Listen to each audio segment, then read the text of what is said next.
Raul Palma was supposed to be the first speaker today. He's the leader of the Data Analytics and Semantic Department at PSNC, a key node of the Polish e-infrastructure, and he is the coordinator of the Reliance project. So due to a very last second commitment, he cannot be here, but we have Anne Foyer. She's a climate data scientist working at the University of Oslo. She leads the Nordic collaboration on infrastructure of the Earth system, and she leads the climate change community in Reliance. Anne is also an open science and fair software and data advocate. So you can start, Anne. And share your screen.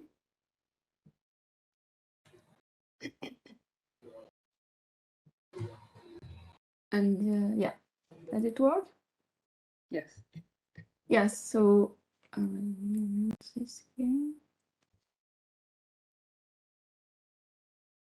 Let's move to the next slide. So the Reliance project is about research life cycle management technologies for Earth science communities and Copernicus users in EOSC.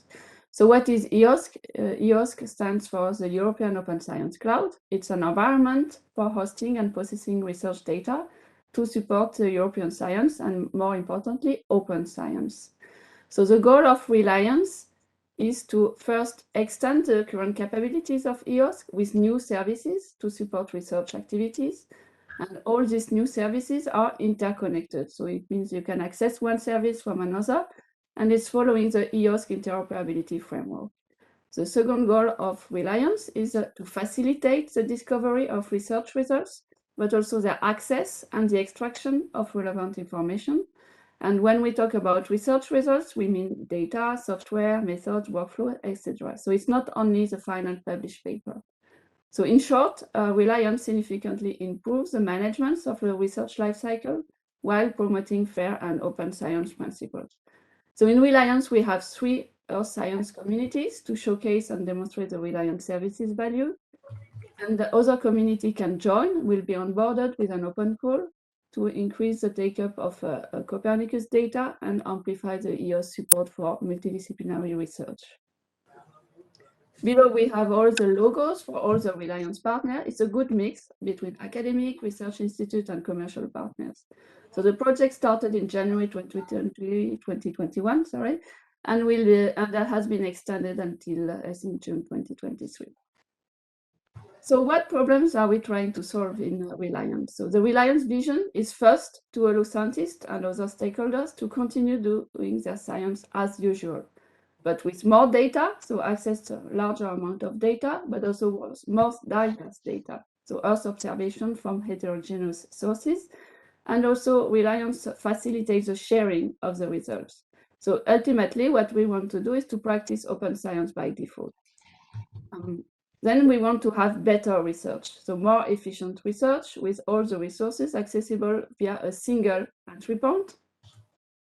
So data use, the software, the methods, the workflows, etc. So this is really to facilitate the exchange of information. So what we want to address is what is written here, facilitate researchers with different expertise and facilitate the collaboration when they work together. We want to reduce the difficulty to share data and other resources and reduce the steep learning curve for new members joining a research group or project, and avoid the researcher to reinvent the wheel because they cannot find the relevant source codes, the data, and the workflows, etc. So the Reliance service portfolio is based on 3 key and complementary technologies and approaches that represent the pillars of the research lifecycle management. So first, the research object to manage scientific research activities and connect associated resources. So in Reliance, the reference service for research object is ROHub. The second service is what we call data cubes, and it's providing a mechanism for efficient and scalable structured data access and discovery, especially for Earth observation data and products. So in Reliance, the data cubes are managed via the Advanced Geospatial Data Management Platform, ADAM, And finally, we have a last service, which is a text mining service that allows the extraction of machine-readable metadata from research object resources, and this is to increase their findability. So in Reliance, the services is called Cogito, and is used to deliver this functionality. It's an AI platform that provides an holistic solution for natural language processing and text understanding. So first, let's dig into the concept of research object. Oops, sorry. I go too fast. So the research objects are digital objects that aim to account and describe and share everything about your research in a way that is understandable by both humans and machines. So one simple way to describe a research object is to see it as a box, like a logical container with a unique identifier, for instance, a digital object identifier, that aggregates all the research artifacts. So the hypothesis, the data used and results produced, the method employed to produce and analyze the data, the scientific workflow for implementing such method, and keeps all the provenance for the execution, the versioning information, and all the contributors and authors involved in the investigation. And finally, we keep all the annotation about these resources.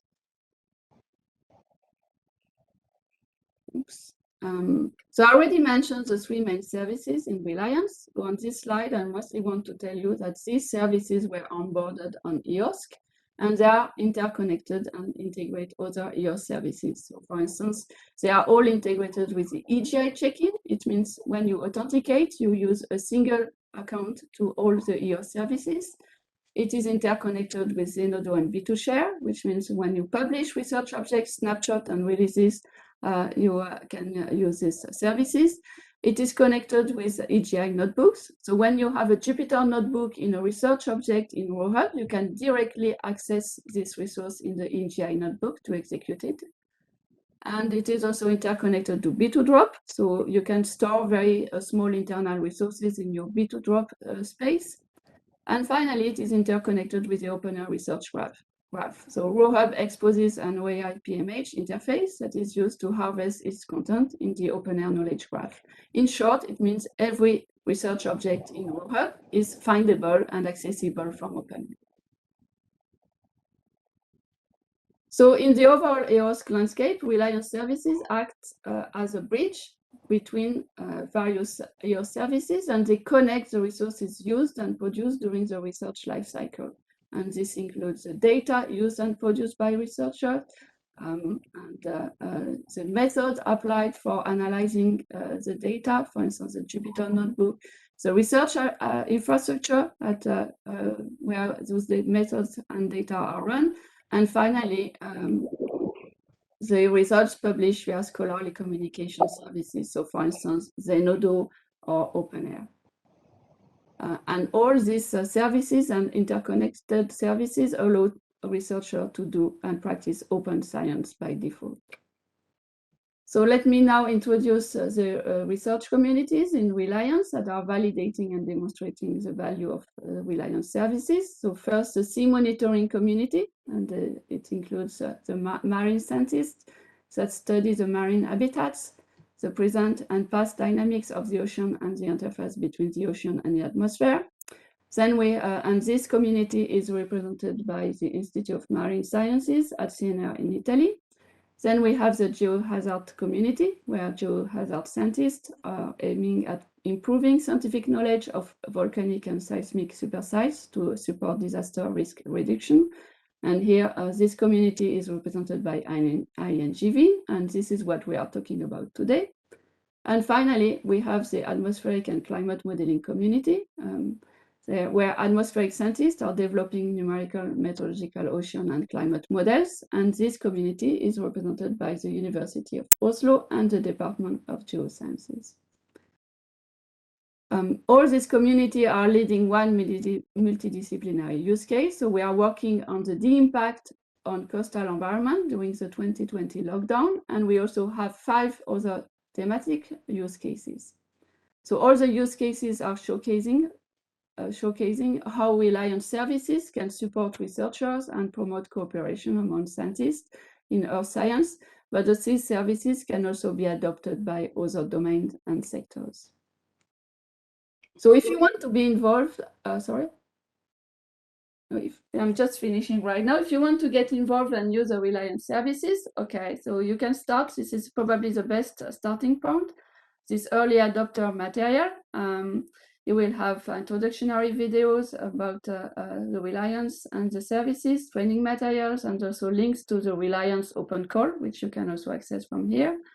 If you are a business, check out this link to the EOS Digital Innovation Hub. They regularly launch campaigns of expression of interest for business pilots. And thank you for your attention. If you want to know more, you can contact Raoul, the coordinator of the project. Okay, thank you very much, Anne. And the next talk is by Davide Poletto about the early adopters, as you were saying. He is an expert of sustainable development governance affairs.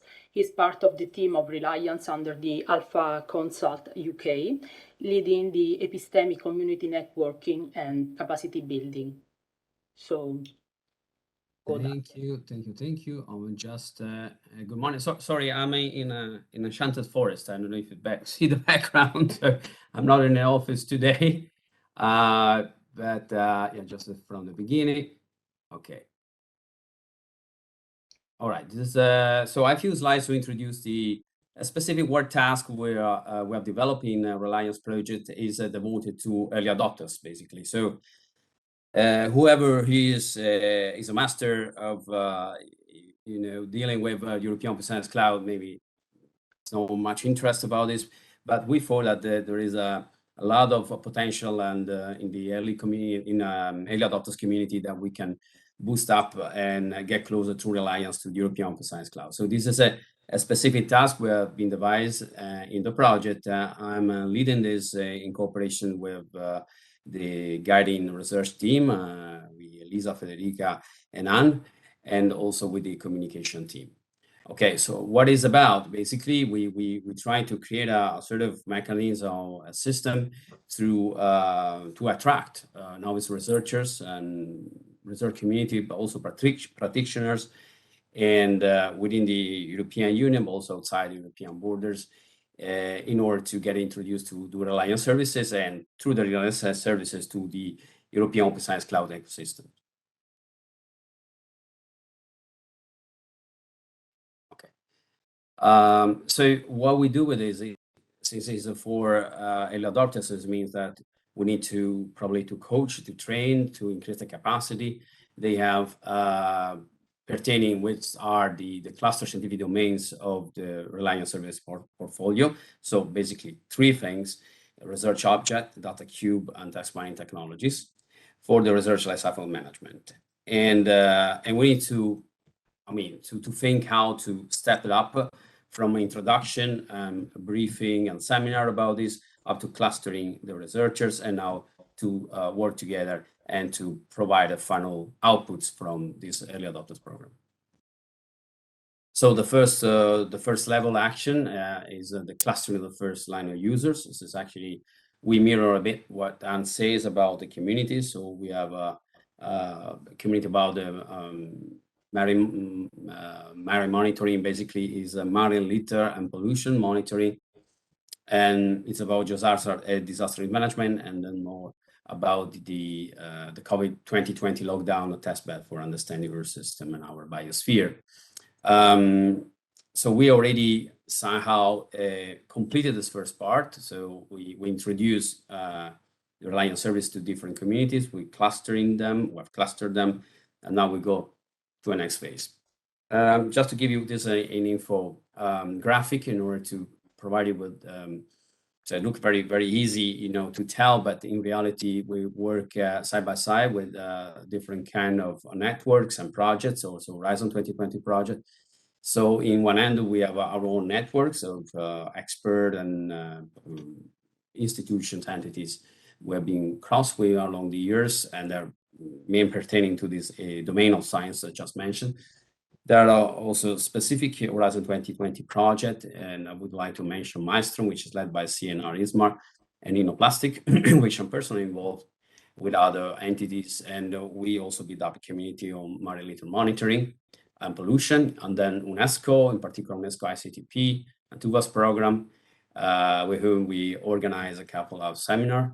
And the EOSC and EOSC Future. So basically EOSC 07 is a cluster of projects that come under the same code of reliance, and we build a sort of cooperative agreement in order also to enhance our capacity also in the early adopters program. So each of these projects more or less is an adopted program because develop new technologies, and this is the case. And everything goes into the EOSC early adopter programs, and in particular, we call challenge is in reality the constants within which we will develop, and we develop the our program for the adopters and the outputs of this program.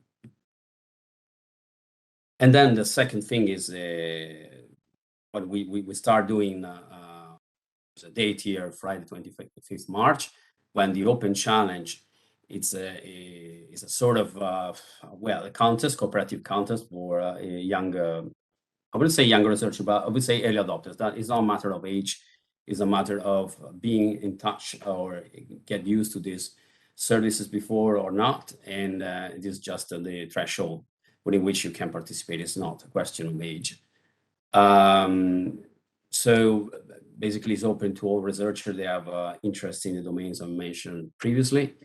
And so what we have done in disaster risk management in particular, and then in with the sea monitoring community, is to introduce them, to coach them, prepare for them what was the last slide of Anne, prepare for them info animation material with video, dedicated video. So first the overall tutorial, and as a general thing, say what is the project, what is about European Open Science Cloud, what is the Reliance services, and then a sort of first-hand understanding of why a researcher should use these services. And that's being conducted by Anne, Federica, and Elisa according to their own specific domain of science. And everything is available, obviously, virtually, electronically, on the web, on our webpage. One thing is very important to say that sport in yellow color here is through Reliance provide a service that facilitates a number of tasks for researchers like collection, organization, analysis, information. But we need to always to understand that scientists have to carry out the work. They have to find a causal solution, explanation, application. So, doesn't, all these services are not detrimental to the work, but just enhancing the work of the research and scientist. So here, sort of main step, tentative timeline. So we start from 23rd March, where this challenge has been set in place. And then we go on until probably end of November, early December, when we organize a joint event with the other European projects I mentioned before, this cluster of Infra EOSC 07, and they will most likely with UNESCO. And we will try to squeeze out a bit what's been the outputs of the work done by different research communities, how they're being, Reliance being used, and I will show you 2-3 bullet points that can simplify the information. As just mentioned before, the third part is capacity building tutorship. So we made something virtual. It's already on the web. So Reliance Toolkit, this online introductory practical explanation of the benefit of the use of Reliance services, and online more in-depth tutorial how to use a single Reliance services. Okay, so if you want to have a general overview, you go there and you find everything. And then if you decide to be part of our community, you just step in, and Elisa for disaster risk management, and she is the person in charge, is the focal researcher. So through her, we can include you in the next meetings. We have a restricted meeting with researchers in order to coach them how to use the services, and to make each of these research early adopters independent and capable to work as soon as possible. So whenever you want to register with the Reliance, you also benefit for the other European Open Science Cloud services, in particular the EOSC 07. So basically, you might be able to appreciate the work of other projects and services that might be useful for your research. So it's to say that the outcome of this so-called challenge will be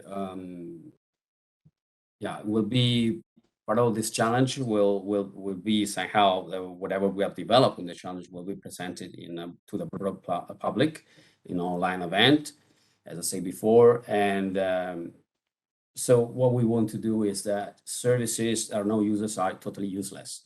So we need services are used, and we need to build community of users. We need to get researchers into the European Open Science Cloud, and because it's the main infrastructure of the European Union for whatever kind of research activity we want to conduct. And we have an additional ambition that is not just to limit the participation to the European member states, but to a broader European continent, but also abroad again, worldwide. This doesn't matter where you are located. These services are capable to provide you important support to your research, and that's why not to use it whenever you may be around the world, whatever country you will be located. Okay. Yeah, and this is the final output of the challenge will be the research project, what you have done with the services and the main activities, and the research outcome and final consideration. You may also make some remarks like, we would like to use this rather than that, I prefer this, or we would like to make some changes in the services. So very welcome any kind of comments or remarks about that. So, okay, what you can gain, I just keep it, but I think a very limited minutes, and maybe there are also questions for me to answer. Okay, thank you, Davide. You have a question in the chat, so you can answer it there, and we can move to the next presentation. So we try to stick to the agenda, and Francesca can share. Yeah. So Davide has to stop. Yeah, just a second. I have a problem. No share. Okay, I stop the sharing. Okay. Right? Yes. Okay. So now we focus on geohazard, geophysics, and how we use the services in our community. So as was presented before, the main goal of Reliance is to develop services for research lifecycle management, focusing on remote sensing data exploitation. The services we are going to show and use are the research objects, that are these virtual aggregates of scientific production that we will show in great detail, the data cubes to access and discovery scalable structured data, the service of text mining that is more transparent to the user, let's say, and it allows to extract machine-readable metadata. And we make also use of this service already present in the European Open Science Cloud, that is the Advanced Computing Service for Research from EGI. So basically, it's the computational resources of EGI. Next. And in Reliance, INGV represents let's say, the Geohazard community with the Geohazard super sites and national laboratories. So this global organization aims at improving geohazard scientific research and geohazard assessment in support of disaster risk reduction. So some facts on GeoGSNL, the space agencies in cooperation with the CEOs and Geo provides an equivalent of $1 million of remote sensing data for each super site. The super sites are here on the left, volcanic super sites and seismic super sites.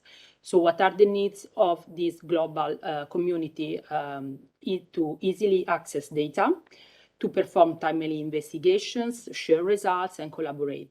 So here are just some recent results from two super sites, the Virunga super site and the Icelandic super site. Next one. In Reliance, we built the scenarios and the use case inspiring to the volcanic risk management cycle. So please. So, for example, for the emergency phase, we refer to the high-impact volcanic hazards during eruptions, so mapping the volcanic clouds from remote sensing, and mitigation and preparedness phase. So, before the eruption, I'm at performing studies on the volcanic hazard definition to prevent consequences of large eruptions, so to monitor volcanic hazards, in particular by remote sensing, so mainly deformations. So next. So, okay, now Francesca Silverii will show in greater details the services before we start the demos. And she's a researcher at INGV. She recently joined us and the Reliance team before she was at GFZ. And her main interests are the analysis and modelization of geodetic data mapping ground deformation. So you can start. Thank you, Elisa. Good morning, everyone. So as Elisa said, now I'm going to describe in more details the services that have been already introduced by her and Anne. So in particular, I will talk about the research objects and ROHub, the data cubes and ADAM, and the EGI Cloud Notebooks. And all these services can basically manage the entire research lifecycle. Okay, first a word about how to access the services. So it's very easy, and you can just have to set up one account for all the services. The access is free, and you can use your favorite identity provider, such as an institutional one or the EOSC ID. So the first thing is to access the EGI portal, and then to join the Reliance virtual organization. So let's start with the first service, that are research objects. So we'll go fast here because Anne was already quite clear about this. So research objects are virtual aggregators of scientific production. And the goal is basically to account, describe everything about your research, including also people participating and how the different parts are related, with the aim then to share and exchange your research with other scientists and to make your science reproducible.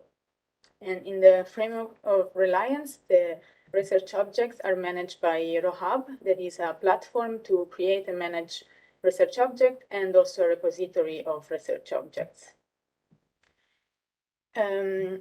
Each research object has a unique identifier, such as a DOI, that makes it easy to share them. And okay, I'm not gonna repeat this, but as you can see, you can enter all the information about a research project or a scientific production. And an important thing to notice is that all the resources that you can add in a research object can be annotated, such as associating a license to each of them. An interesting thing is that ROHub permits you to create different kinds of research objects, depending on what is the content that you want to share. And so that they will differ in the resources that you're going to add in your research object. Here you can see different snapshots from examples of different kinds of research objects. So for example, we can have like the basic type, that is the default type and can work in any case. Then, for example, a data-centric research object has the aim to share one or more data sets and information related to that, such as README files or metadata and so on. A bibliography-centric research object has the aim to share a bibliographic object, such as a scientific article, or also the so-called grey literature, so unpublished documents or reports and so on. Another example are executable research objects that have the aim to share like toolbox or softwares. And as you can see, all the research objects, the different kinds share the same structure. So you have some headers. There's also a list, for example, the type of the research object, then a title, the list of authors and contributors, a short description, representative snapshot. Then here you have the actual content of the research object. That can be directories, links, files, and so on. And then here on the right, there are several information and useful tools. For example, there is the citation of the research object with the DOI. And then this here is the text mining service that has been introduced before by Anne, that basically is a service that automatically goes, looks into the description of the research object and also in the content, and highlights some important keywords and metadata and groups them in different domains that you can see here that are represented by different colors. And one thing I want to highlight is this toolbox that permits to download and share your research object and also to archive it. And as you can see, when you select the archive option here, you can also choose to archive your research object in B2Share or Zenodo, that are quite well-known services, and also to add to it either an existing DOI or to generate a new DOI. But how we do create and edit a research object? So there are two ways. One is using the user portal, and we're gonna see right now how to do that. Or a more indirect way is using the ROHub APIs, and my colleagues later in the demos are gonna show how to do this. So now we're gonna quickly create a research object using the user portal, and we're gonna do a data-centric research object about the InSAR surface deformation of the 2021 Nyiragongo eruption. So I just go out from the presentation and we go here to the ROHub portal. Okay. So to create a new research object, we have first to sign in. Okay, so we, as I said, we use the EGI check-in. And since I I did my account through my ORC ID, I log in with my ORC ID. Okay.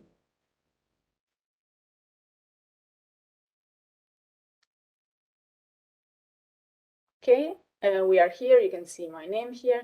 So there are several things you can do. We go to my research object, and we want to create a new one.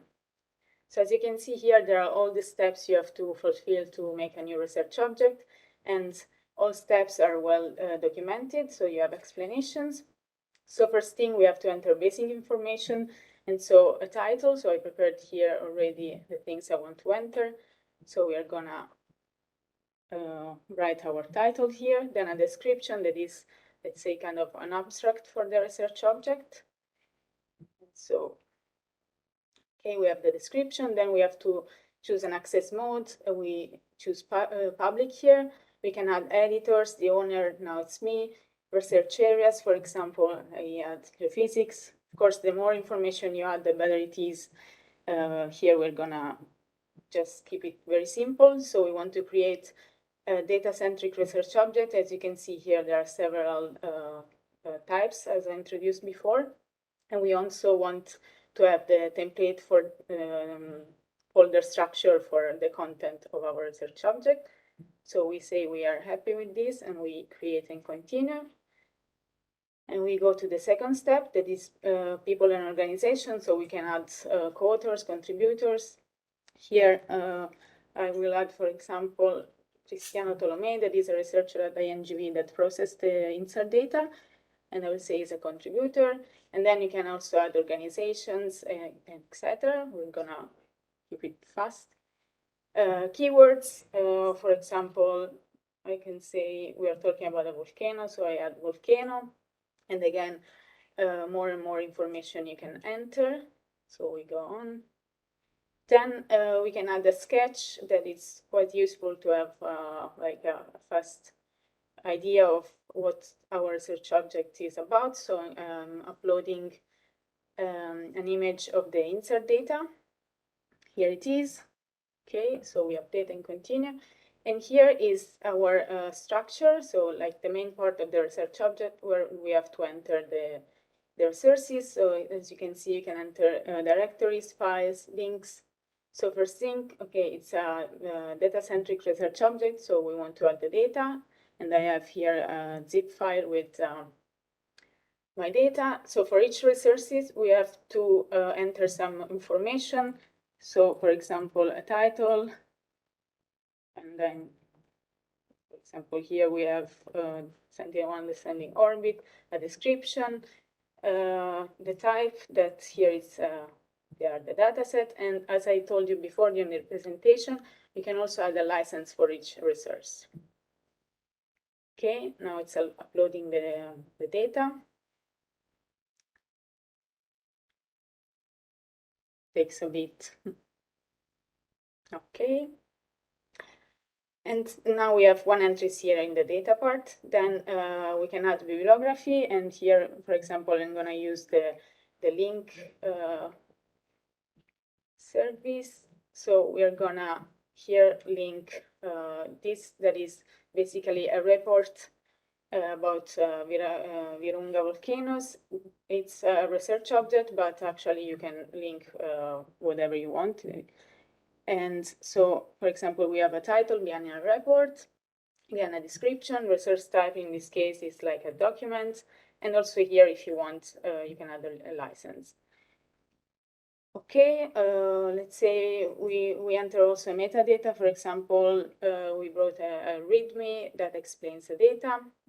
So simply like README, again, document.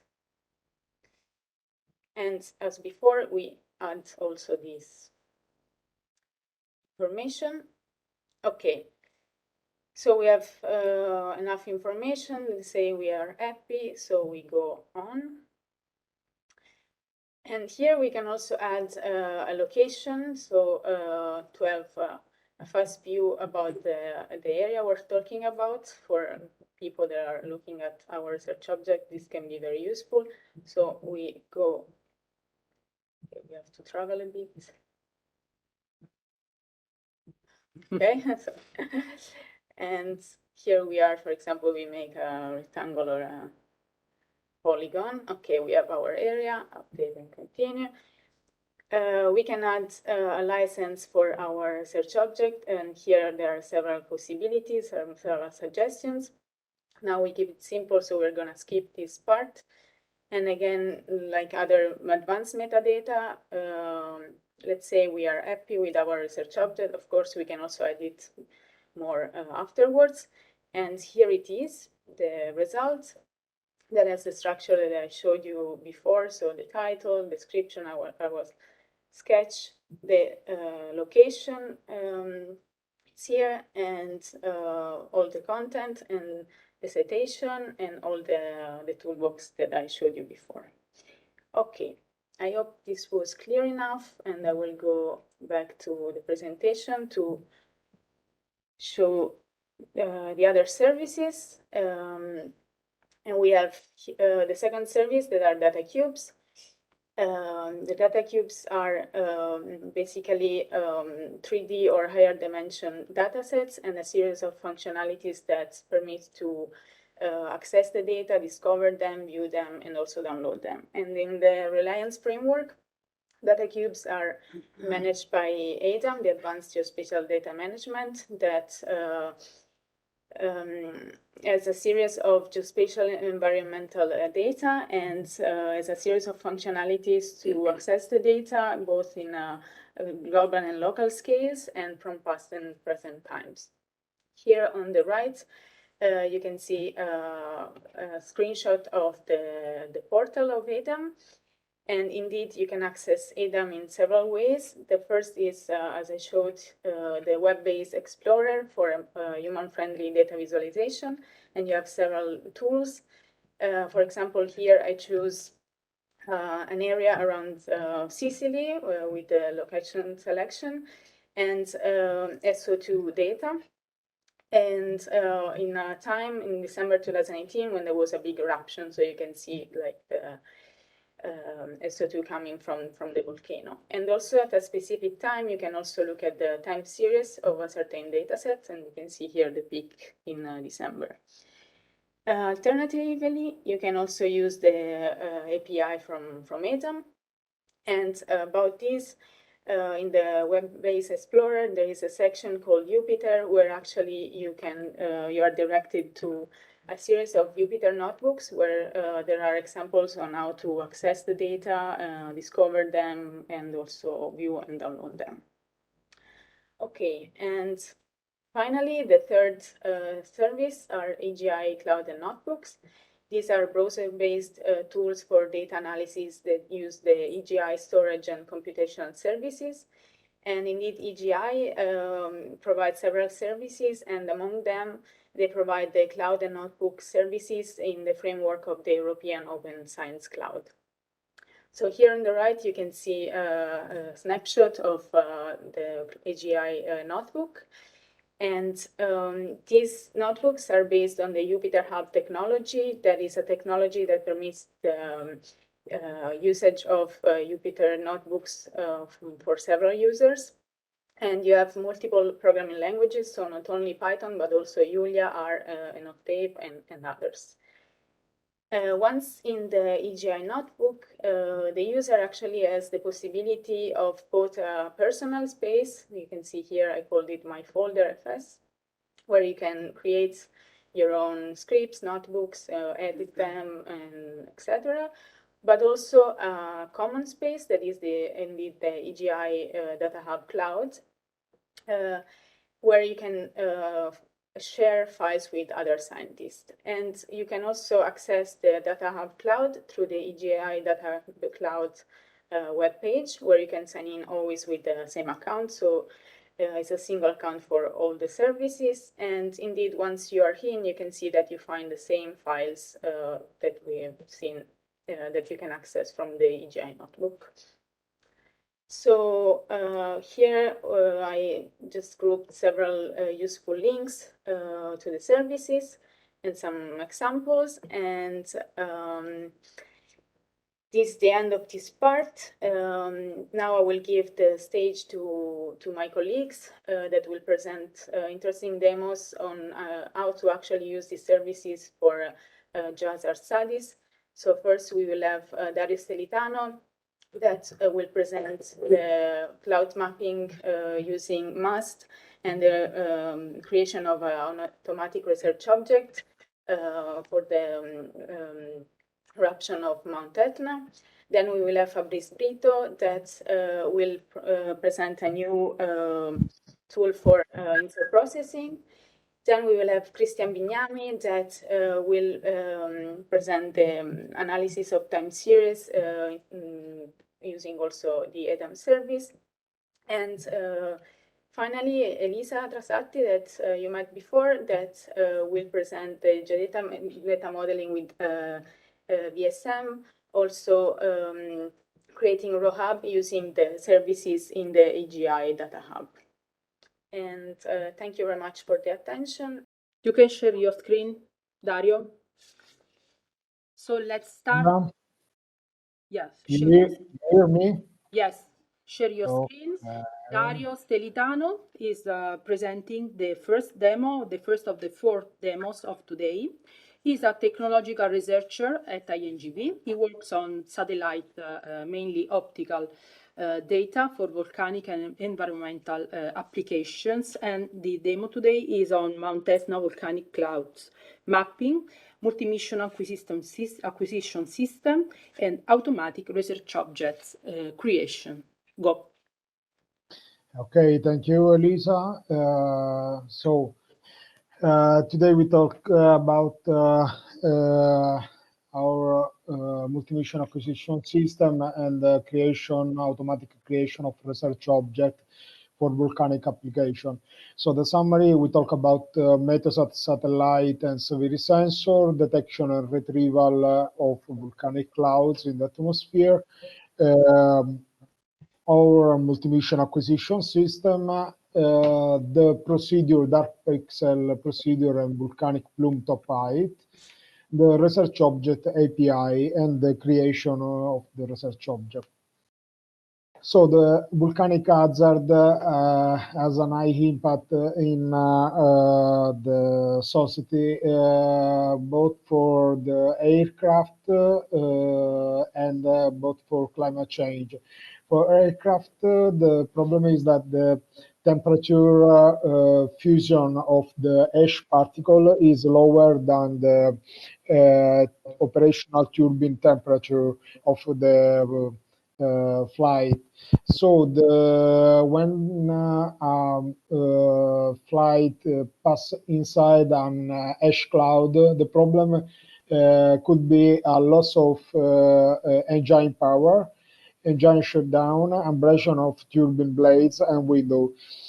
Yeah, in figure to figure about in 1989 parts of about Mount ROHub volcano in Alaska, and an image of the Boeing 747. Both the climate change is affected, the atmosphere is affected from the ash cloud with a reduction of solar radiation that reaching the Earth. Lowering troposphere temperature, and the effect dissipate after more or less about 2 years. So the data we use two kind of satellite platform: the geostationary satellite and the polar satellite. We talk about the geostationary satellite at 36,000 kilometers above the Earth. The velocity of rotation is the same of the Earth, so the field of view of satellite of sensor are the same time by time. So specifically on the Europe, we use the EUMETSAT consortium satellite. The name is Meteosat. With onboard the Silverii sensor. We have a low spatial resolution because of the distance from the Earth, but a high temporal resolution. Specifically, the Meteosat satellite has a full disk service over the whole hemisphere around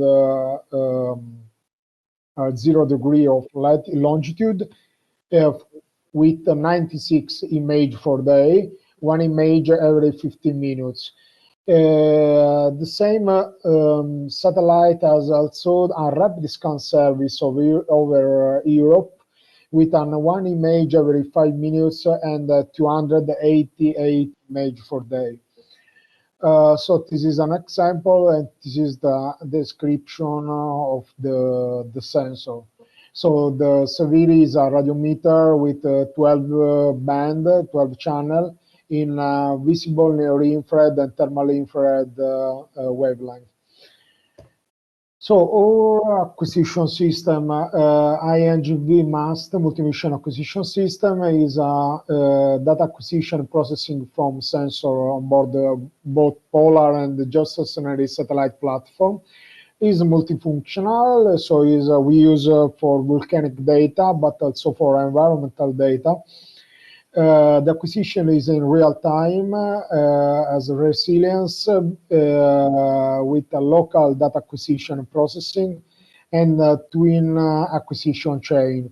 Is automatic for storage, reprojection, cropping, georeference, visualization, and data saving. Is an in-house solution inside the INGV. We have a full control because of all the data are local. So the development we start a few years ago with a 1.8 meters nanometric dish that was previously used in a seismic station for a reliability for data reception of 19.9%. Last year we mount a second antenna.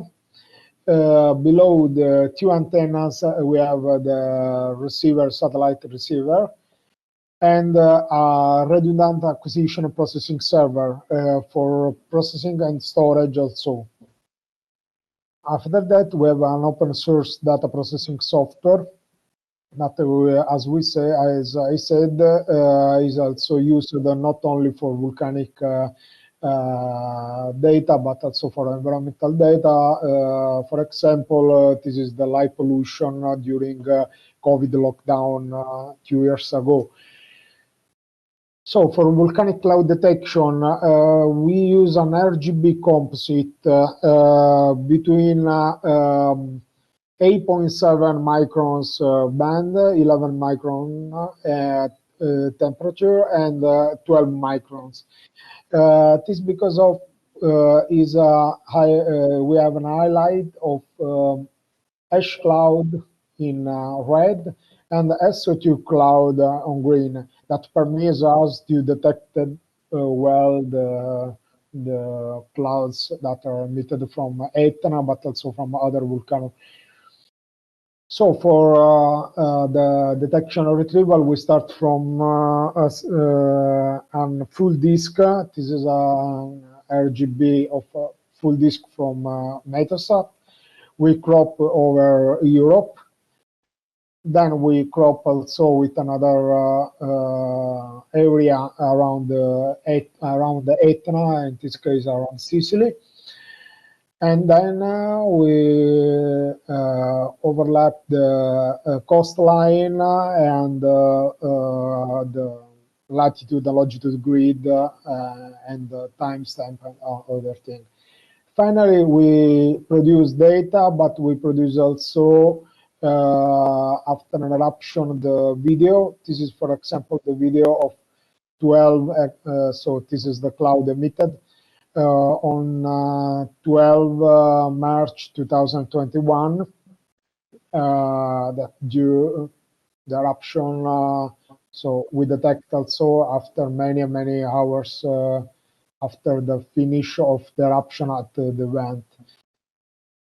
So INGV MAST has also an operational dashboard that permits us to, for the previous image, to select date, hour, minutes, the kind of band of dataset, or an RGB, the platform that we want to use, the area of crop, and also the color ramp. So this is for visualization, for volcanic altitude, and for image in real time.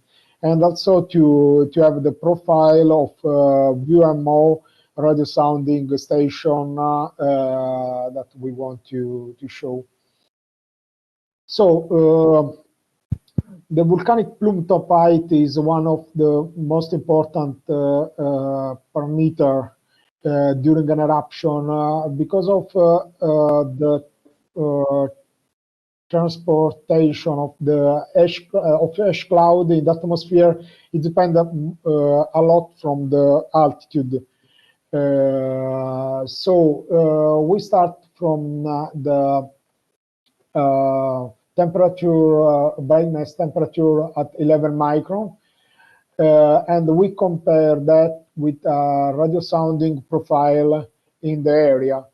So we search the darkest pixel with the coldest temperature in a box. So for example, here we select a box of 19 pixels around the Etna volcano.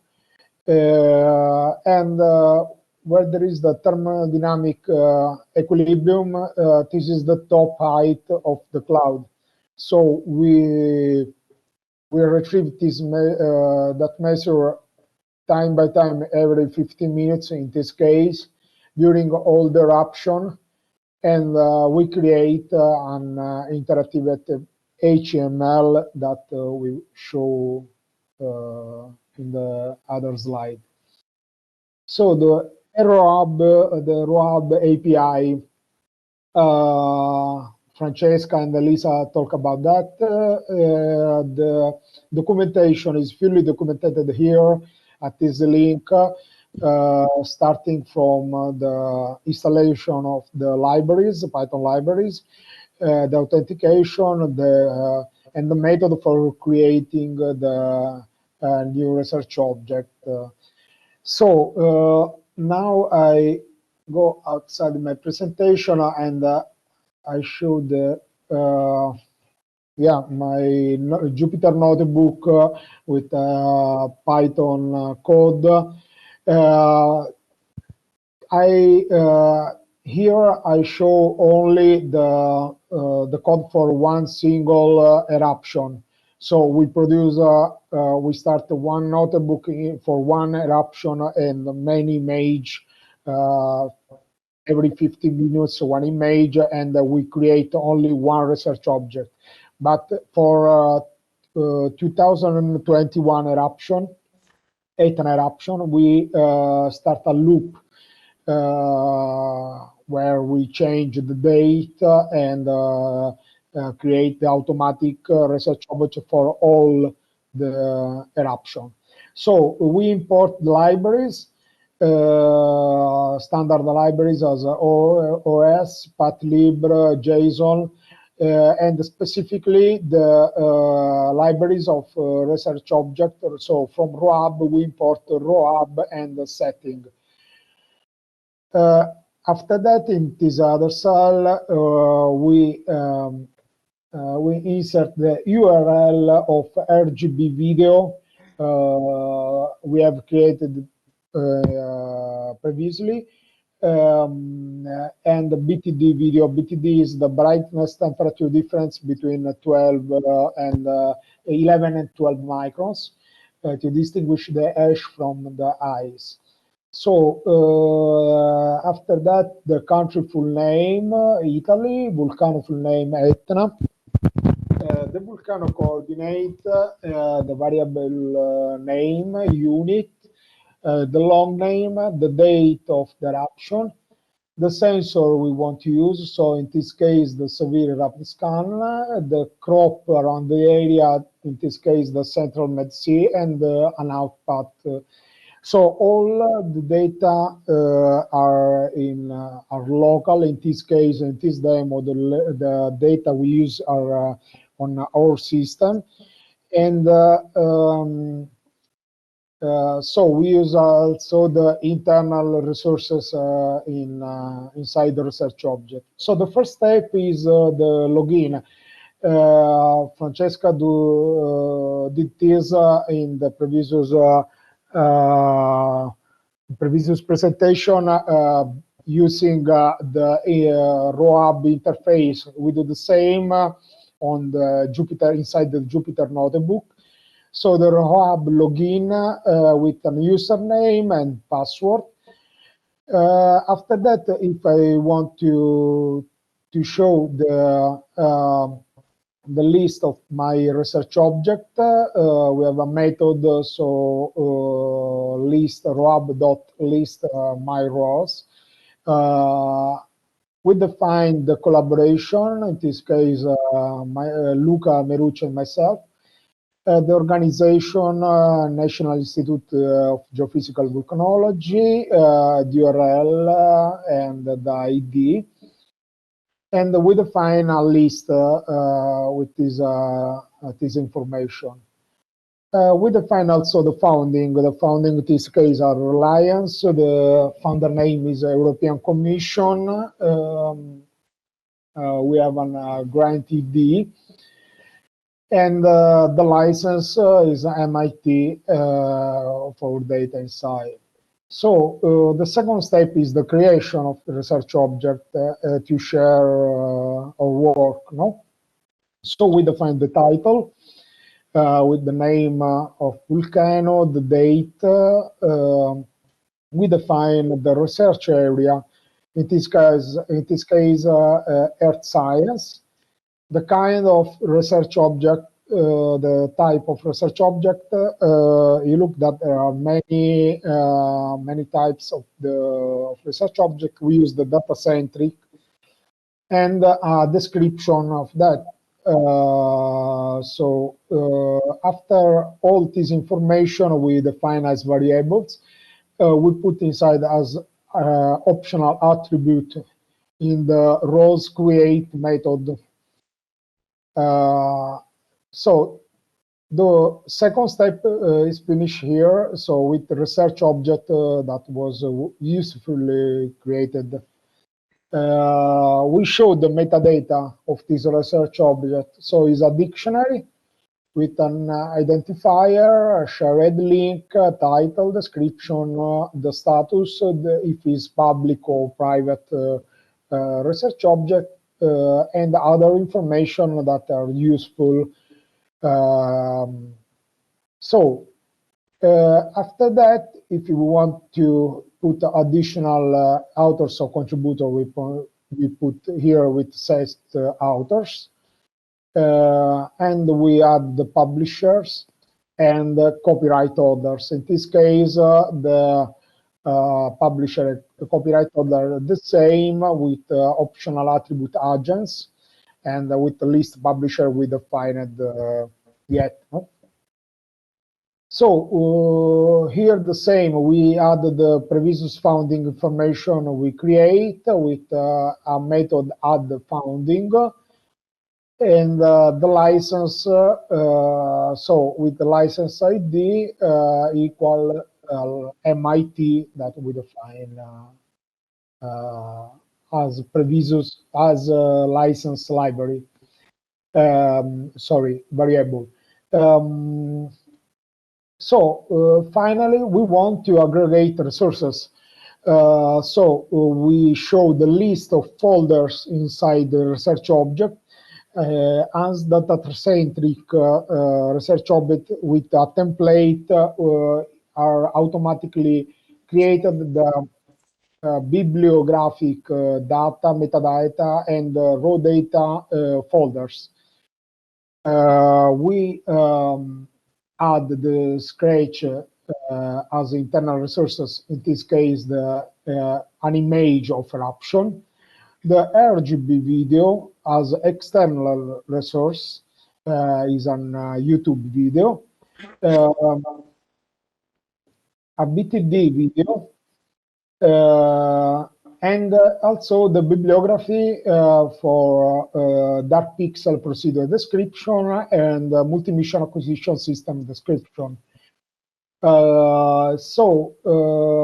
We insert that inside also the interactive HTML with all the time series of dark pixel plume top height as internal resource. So finally, we have shared a link that we can share with other colleague. We insert also the geolocation of the event with, in this case, the volcano coordinates. And finally, we updated all this information inside the research object.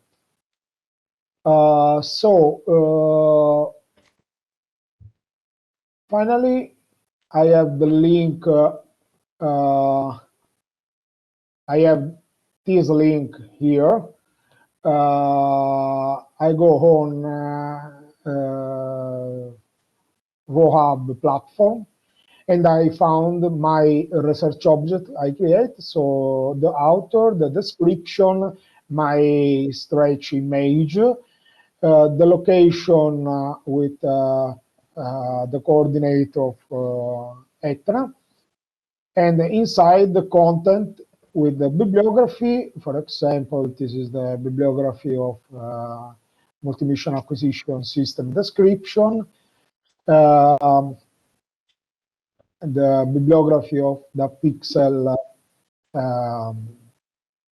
procedure, and also the RGB on YouTube we create before. So this is low. Yeah, in this case, the other 28 February eruption. So the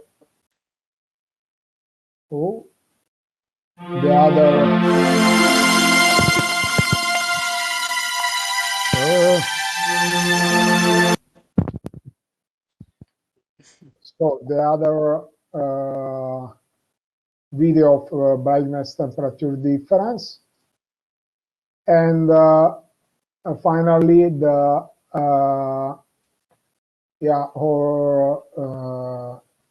interactive HTML to show the temperature difference time by time during the eruption, the profile, radio sounding profile we use, and also the time series around that. A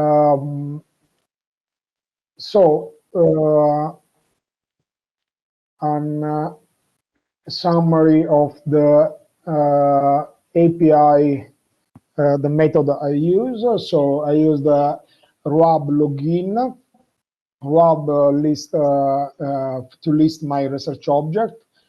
ROS create to create so the research object, show metadata, to set the publisher and the copyright holders.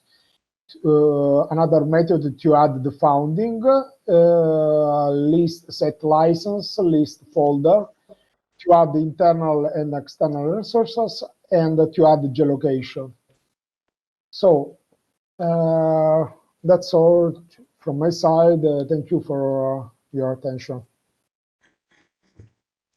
Okay, thank you, Dario, for showing us this MAST system that is currently working at the INGV of Catania for monitoring Mount Etna.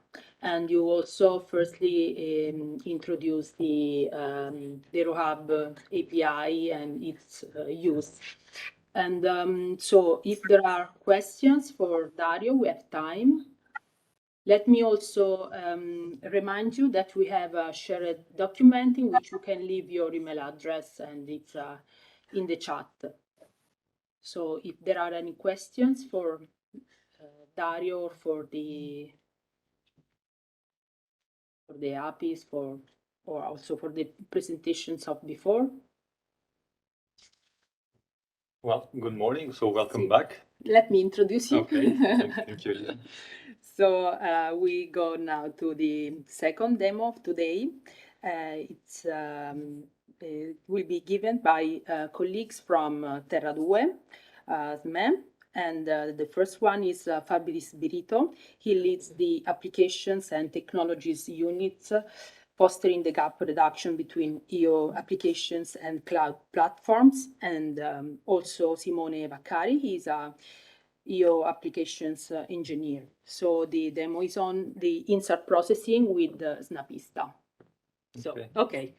Thank you, Elisa. So good morning, everybody. So this next presentation is in two slots. First, I will introduce how we do InSAR processing on Reliance, and then my colleague Simone will demo interacting with those components using Jupyter notebooks hosted on EGI infrastructure.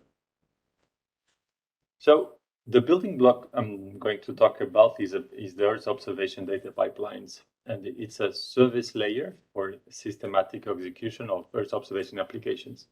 So the idea here is to provide a link between Sentinel-1 SLC data, InSAR processing, and make it available for downstream services or modeling activities by other partners or the community itself.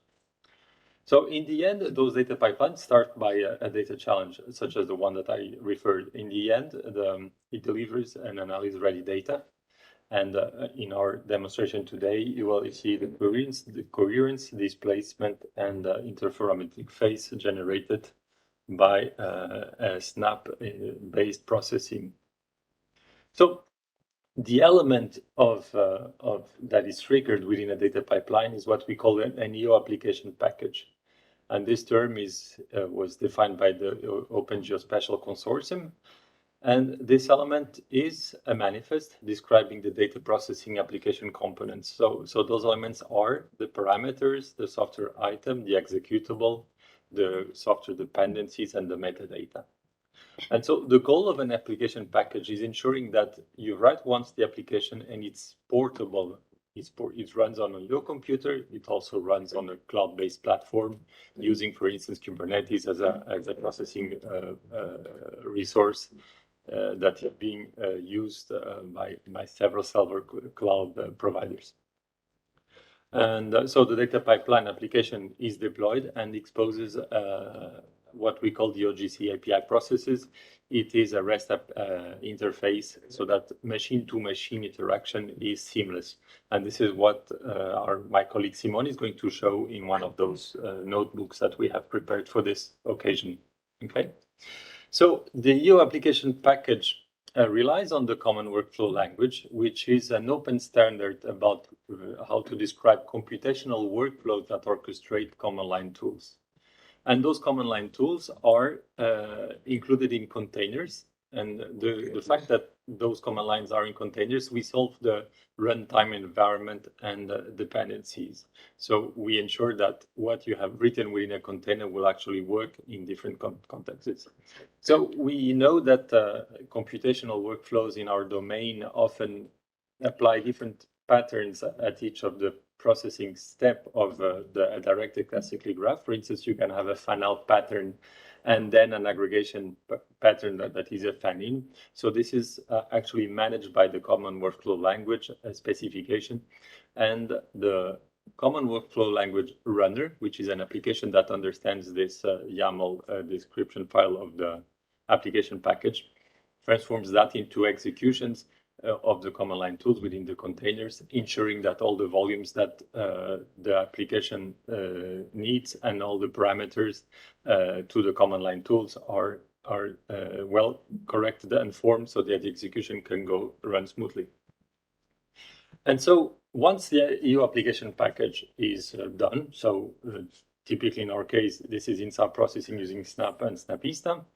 It is deployed on a production environment, and in the context of Reliance, we have set up those resources using Kubernetes on the PSNC infrastructure, and it can be executed within defined spatial and temporal intervals and publishing the generator results in a data cube. For instance, you could have a time series of displacements or coherence or anything, in fact. Okay, then. Something that we also addressed in the context of the Reliance project is the fact that we needed to create an archive, an online archive with the Sentinel-1 SLC data. And why did we go through that burden? Well, because the Copernicus DS initiative by the European Commission guarantees the access to Sentinel-1 SLC in certain terms and conditions. And the conditions are often not so easy to address when we're looking at long time series of Sentinel-1 data, because often data that is older than 2 months goes into what they call cold storage. And when you request that data from cold storage, you have a limited number of requests, such requests you can do, and the availability of this old acquisition is typically a few days. So when you want to address long time series over areas of interest, in our case, we're looking at the super sites, we had to create this archive. So we initiated a collaboration with the DICE project, and we started by establishing a target of 300 to 500 terabytes of storage for LCC data in the super site. So this is an ongoing task. So we went through filling the archive with old data, and now we are in a phase that this is near real-time data that is being pushed to DICE. We have reached 500 terabytes today, and we have a subsequent increase of 78 terabytes. So the goal here is to have continuous time series of SLC data over the super sites. So The activity status, so as I mentioned earlier, we have some 500 terabytes and growing of Sentinel SLC acquisition. We have exposed the discovery mechanisms using the Stack API catalog. And this is also the object of a demo so that we show how to discover and access data from Jupyter notebooks. So we have deployed a Kubernetes processing cluster at PSNC exposing the OGC API processes so that we can interact with that endpoint for submitting the InSAR processing. And the showcase from the Geohazard supersites community. The goal is to define an OGC application package for InSAR processing. This is done. Test the application on the PSNC, also done. Document the full cycle of a research object. This is something that we'll have to work on, but in the webinar you have seen the previous demo, and then you will see Elisa's demo later on that shows that as well. And then the final goal is to deliver a long time series of those generated products as data cubes. Okay, so the demonstration notebooks are structured in 3 notebooks. The first one is about the discovery. And so we take as input the URL to one event exposed by the UAGS Earthquake Catalog API. So via that catalog, we derive the event area of interest and time of interest. So that allows us to query the catalog and discover the acquisitions that best suit the interferometric pair discovery around the event. So you see below we have the Jupyter interacting with the API of the Stack, which is a spatial temporal asset catalog.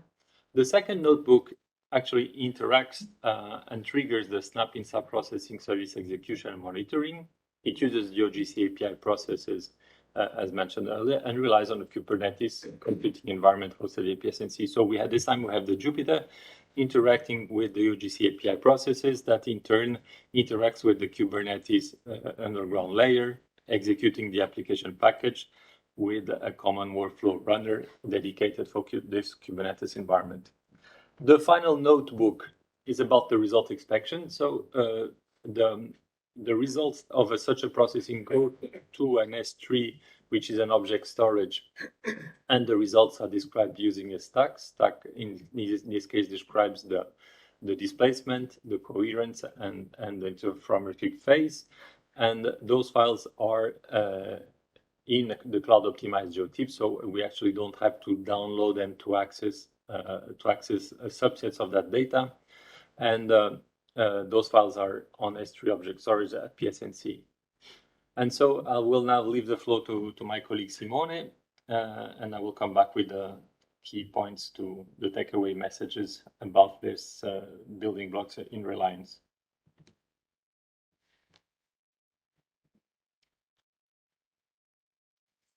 All right.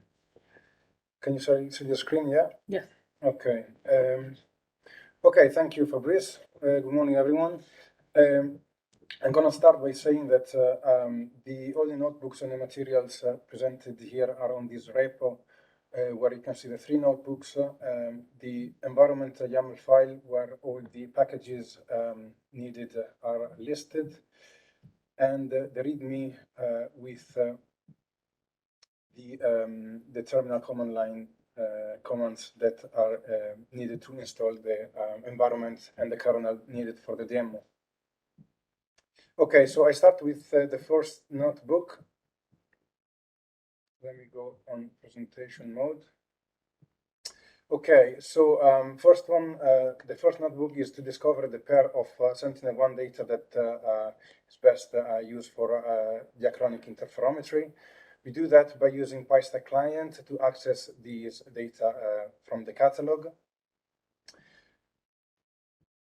We start by setting up all the libraries required. This is our Terradue endpoint for the data. These are some functions that are needed to sort the catalog and making a data frame of results. The entry point that we use from the USGS is related to this earthquake, and we use this to extract relevant information from the earthquake. So here we build this dictionary of metadata we're going to fill up. This is just some displaying of these metadata. From this, we extract the date of the earthquake, which is the 6th of July 2019, the location of the earthquake, and from the location we derive a bounding box polygon. In this example, I use a small polygon just for the demo, but I also used a 1 degree box size, which approximately is 111 kilometers. Okay, so here we see the list of key metadata, but more can be added to this. And then we're going to show this on a map. So as I said, like, the area of interest is rather small in this, but it can be edited, of course. Okay, so we first define the filters that are needed for searching our catalog. We use Sentinel-1 data, SLC, the polarization, and the mode for this case. And we start by searching the secondary acquisition. So that's the data after the event. So we define the date range as 20 days after the event maximum. And here we are searching the catalog.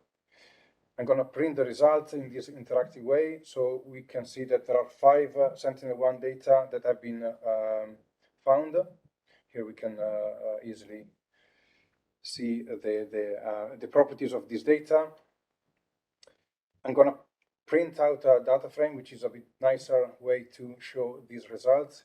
Here we have the IDs of each Sentinel-1 data, the date, the orbit state, polarization, and the percentage of the intersect with the area of interest.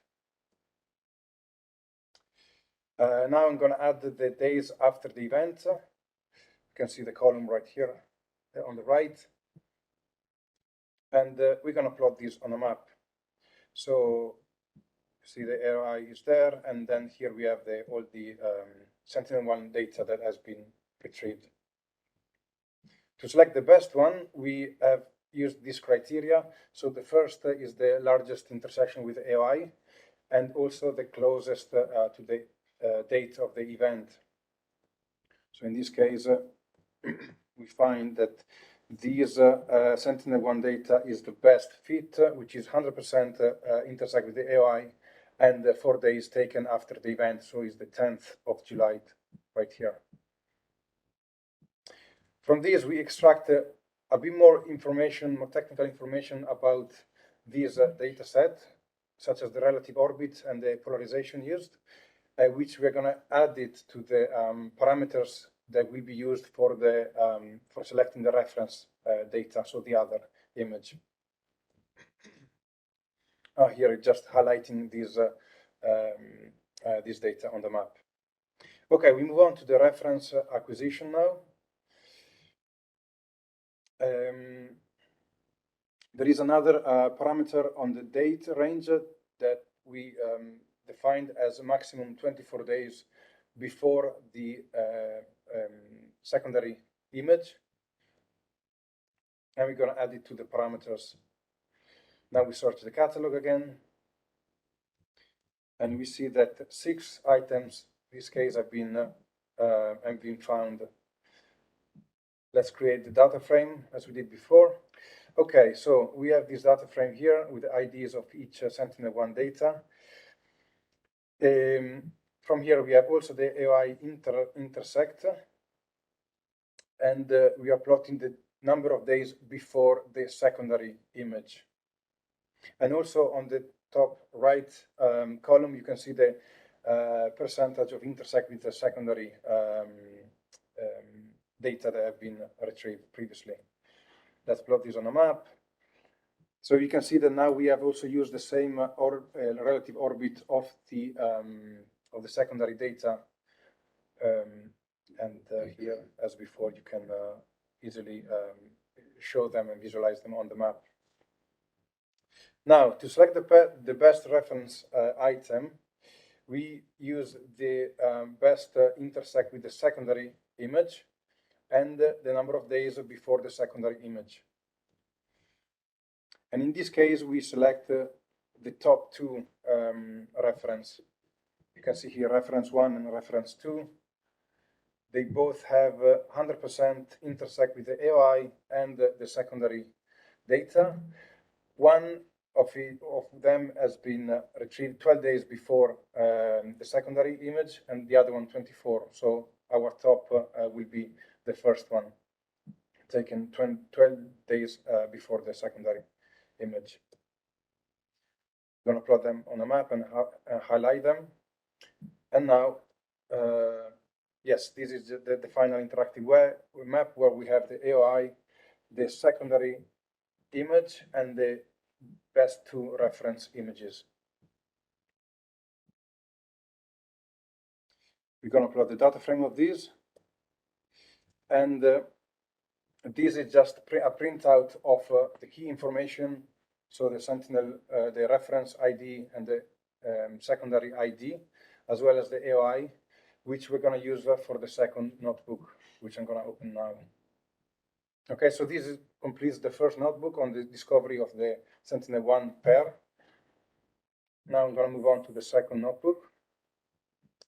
The setup is the same. So the idea of the second notebook is to use these input parameters, input data, to execute the interferomic service, which is hosted on a remote production center.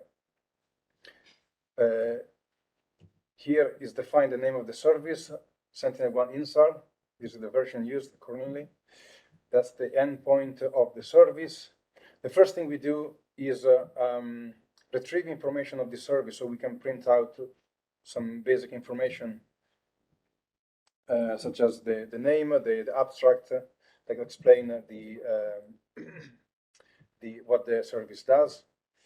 We list the input parameters, so we can see here the reference, secondary, and the AOI, which is what we are expecting, and the output produced.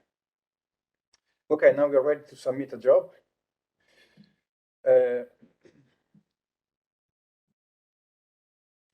So the first one is the AOI in a well-known text format, which I'm going to take, as I said before, from this notebook.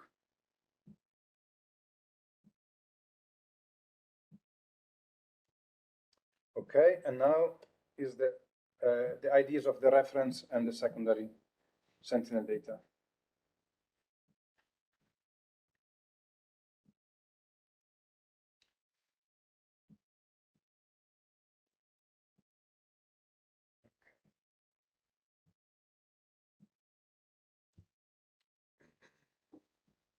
Okay, now we put all these parameters in this execute request dictionary that we are going to use for the actual request through this request post, where we are using that endpoint, and we put all the parameters needed for launching this job. Okay, now we can see that these the job ID have been created, and the process has started running. We can monitor this by executing this cell, which will check the status of this response every minute until the process is done. This is going to take some time, so I'm not going to wait for this, because it depends on the AOI, it depends on the data. It can take from half an hour till a few hours. So we have some data readily available that we can use for the third notebook. So I'm going to move on to that. Okay, so now we are ready to explore the results. So once the data has been produced by the service and is stored on a remote S3 storage, we want to access it. Well, first we define some variables. The class to read the data as a stack catalog. We're going to use some parameters. I'm going to put the access key and secret key. Okay.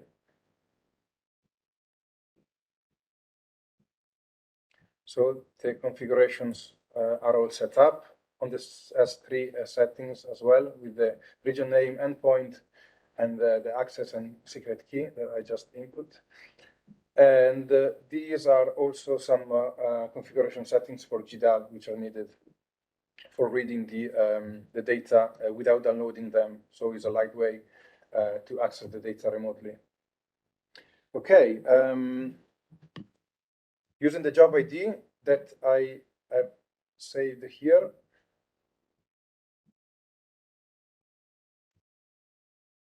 We're going to read the catalog JSON with PyStack. And here we can show the assets, so the results that we have been produced by that service. So you can see the list of TIFF and PNG data that have been produced. And now we are ready to visualize. For this notebook, I just included the overview, coherence, phase, and displacement. Obviously, it can be amended to access and display other outputs as well.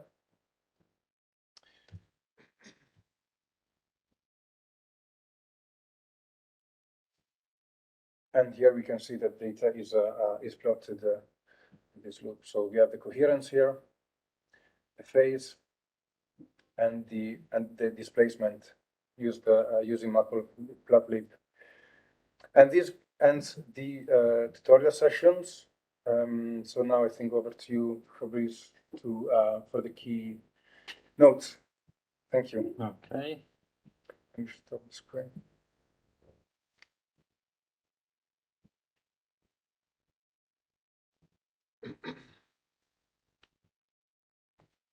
So the final words on the key points and takeaway messages. So the goal of this building block in the Reliance. Are you sharing the screen? Yeah,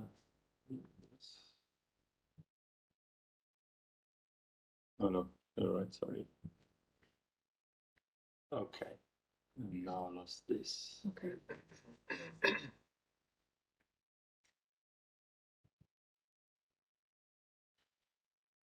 Sorry for that. This is it. Slideshow. Here we go. So the key points and takeaway messages. So the goal of this building block is to provide access to a long time series of Sentinel-1 relying on a cooperation with the DICE project. Provide a set of notebooks for the exploitation of Sentinel-1 SLC data and InSAR processing. Then, of course, document the full cycle as research object as done by the previous demonstration and other demonstrations to follow. And that with the EOSC and the PSNC resources, we offer a virtual environment to access, store, analyze, and reuse data to support the development of cloud-based services for open science. So I'm ready to take any questions from the audience, if any. If not, thank you for your attention. Yes, okay. Thank you, Fabrice and Simone. So if there are any questions, this new pipeline. Okay, so we can start. The third demo of today is by Christian Bignami. He is a researcher and a remote sensing specialist, mainly in SAR for deformation monitoring and for change detection. And he's the head of a remote sensing unit at INGV. And this demo is on InSAR time series analysis, this time with the LiCSBAS in the Reliance services. Okay, thank you, Elisa, for the introduction. So I'm going to show. Yeah, share your screen, please. Yes. Okay. Okay, let's go. So I want to show for the first part, the first 3 minutes of the presentation, how to explore the data and discover the data on the Adam platform. So I just logged in to the system in the platform. So just to give you an idea of the dataset that are available for InSAR analysis. In this case, we have a copy of the data coming from the LiCSAR portal of the University of Leeds, because we want to process the data using the LiCSBAS code. And just to give you an idea, for example, we already uploaded some data set over Campi Flegrei, over Etna, and also there is another data set over Iceland. And let me show you, for example, how to check the data availability over Campi Flegrei. So I select here my area of interest, just zoom in with this geometry, and then I have to select the dataset. So very simple. I put here in the filter the keyword S1 just to select the Sentinel-1 dataset. And for example, I can show you the unwrapped interferograms that should be in the area. So just playing with the time slider here, I can select the data, for example, in January. Let me check if we have some images here, maybe this one. So yeah, just to give you an idea of the data set that are available in the system, these are for the Campi Flegrei. I can remove them and then move, for example, for all the data set we have already uploaded, and of course the Etna volcano, because it is the focus of our Reliance demo. And just let me put again another geometry to select. I'm not sure if we have here data. For example, in 2021, March, let's check. I think I had some problem with the visualization. Okay, it depends on the zoom level. Anyway, just to give you an idea of how to check the data availability, and then we can move on the Jupyter notebook used for this demo. So in this case, I will use the Adam API for the selection of the dataset I'm interested in. So let's have a look at the Jupyter notebook, at my notebook. So I just import some libraries to be sure that all the commands are available for accessing the Adam platform, but also to set up the environmental variables of the LiCSBAS and check also the installation. It seems it's okay. So I had to authenticate in the platform in Adam. I say my Adam API key, which can be obtained here looking at your profile. Just simply copy paste, and then I can access and have the authorization to discover the data and also to import the data in the notebook. So just to here have a list of the complete dataset available on the Adam, and of course I want to select only the Sentinel-1 interferograms, in particular the unwrapped one. So I set the dataset here, and I can check here the main metadata. So we have, for example, the filters that have been enabled to select the preferred frame, orbit, and geographical area. So in this case, I'm using again the Adam API in a script, in a Python script here. In this case, I select the first date and the last date I want to download. I want to analyze using the LiCSAR dataset. And I just to give you an idea, I put some, let's say, more than 1 year, but it is an example, of course. I don't want to extract a reliable deformation map of Etna.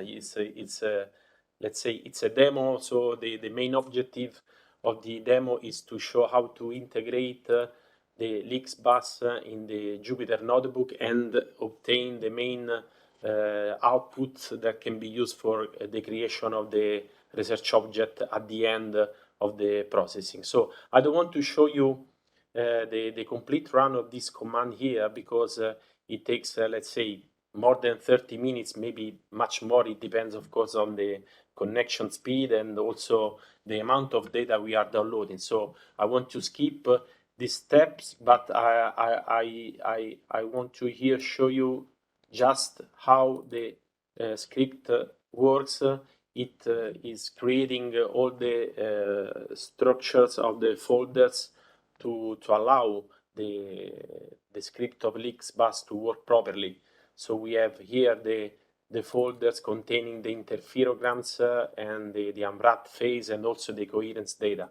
So let's stop this one, and I want to move to the let's say to the main notebook with the example of the analysis using the LiCSBAS command. So I want to skip these first steps and go directly to the processing. So I'm going to show you just the second step of the LiCSBAS processing, because the first one is needed to download the data directly from the Comet portal, but it is not the case because we already have the data in the Adam platform. So just let's go to the analysis directly from the data that I already downloaded here. This is the name of the track, the descending track, and the frame I'm going to process. And this is the complete folder structures that contains all the interferogram I already downloaded. So the first step, as I said, is the second actually. For the multi-looking of the data we have downloaded, and also a file format conversion, because it is needed to transfer from GeoTIFF to raster data for raster format for the processing. So I just run this one. It is working. It will take no more than 45 seconds. Oh, sorry, I did some problem.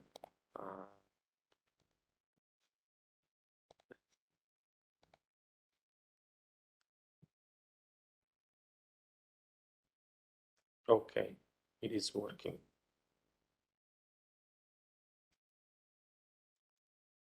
Of course, I already created the multi-look dataset in this folder. So just few interferograms were missing. The system, the code runs for checking the two missing interferograms that are still missing in this case. So they have been skipped. And now we have we have 266 interferograms that can be used for the LiCSBAS analysis, and then we have to perform the step 4 and 3, because we need to, if we want to correct the atmosphere using the GAGO service, and also we can mask part of the area of interest, removing, for example, low interferometric coherence area, but the steps are skipped. And I want to clip the data because I want to focus only on the Etna volcano and remove all the parts that are included in the full frame of Sentinel-1. So this step cut just around the area of interest. That is the final one is this one. I want to show, sorry, I don't know what's happened.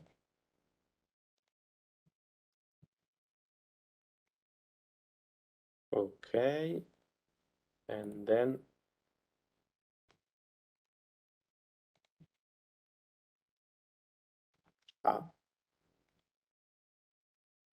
this one, I forgot to run the display command. Okay, and that's the area where I'm interested in. So, and then we are ready to perform the quality check of the interferograms. The step 11 is ready. I select some parameters to check the quality. In this case, I have the average coherence of the image that must be higher than 0.1 and the area that have an unwrapping coherence higher than 0.3. So it takes very few seconds for the quality check.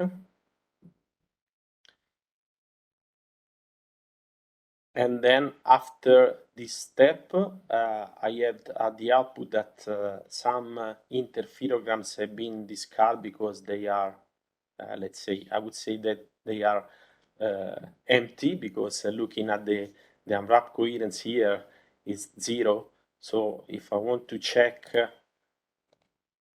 the connection, the network of the interferogram connection after this quality check, I have here the full network of the interferograms. The red lines here represent the interferograms we have discarded from the previous step. So we have 5 images that have been discarded, and then we have the data here, the interferograms that have been removed here in the red line. And then if I want to check why these interferograms have been removed, I can simply check the list of the bad interferograms identified in step 11. And if I want to visualize one of these, it is completely empty. That's why we removed from the list. The step 12 is needed to perform an analysis on the so-called loop closure analysis, because we want to remove possible phase jumps in the interferograms, remove interferograms affected by unwrapping errors. So I don't want to run this one because it takes some minutes, so we have not so much time to discuss this point, but I want to show you the list of the first 20 bad interferograms that have been identified by the step 12, and in particular we have 35 interferograms removed. And for example, let's check one of these.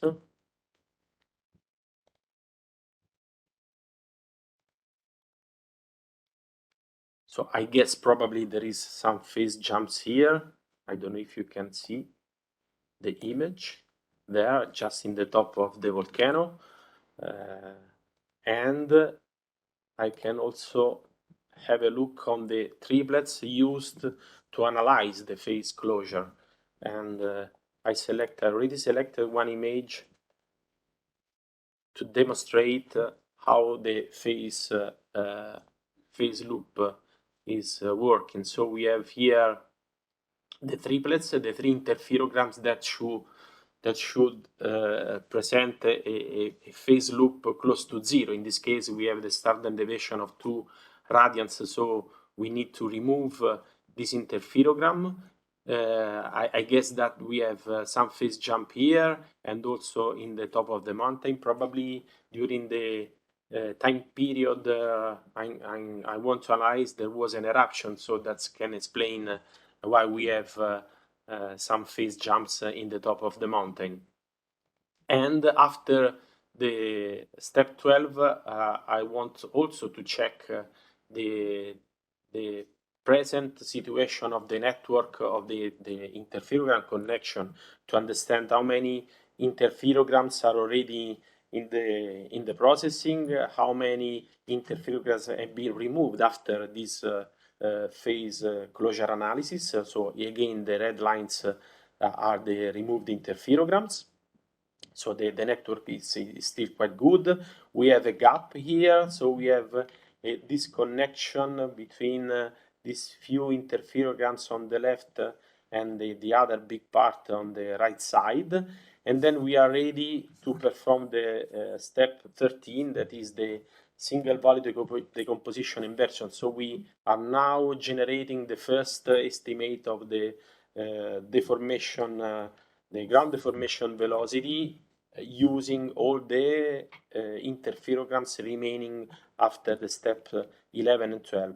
The total number of interferogram is about 200 and maybe less, because 35 have been removed, so we have more or less 230 interferograms ready for the single value decomposition. And I don't run this command because it takes about 2 or 3 minutes, so let's keep. I have the reference area which has been selected automatically by the software. So we have the reference point for the time series analysis. Here we have the number of processed interferograms, 226. And then after a couple of minutes, I have the new network of connections, which is quite good again, and I can see the first estimation of the velocity. Of course, it is not, let's say, so good and so reliable, because I set the parameters just to give you an example. It is not, let's say, for a publication.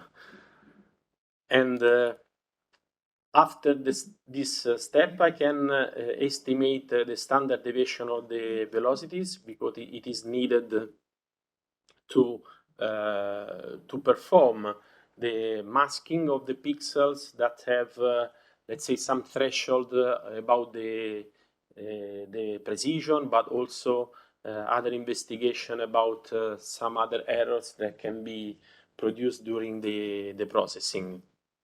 And these are needed to mask out all the pixels that have much more noise than other, and keep the best ones. It is doing, and then this is the image is already there. So we have the standard deviation of the velocity. The velocity is not so bad. Of course, we have the worst points are in the top of the mountain, because we already know that here we have some phase jumps. And then I can mask out the pixels, the unwanted pixel, using the step 15.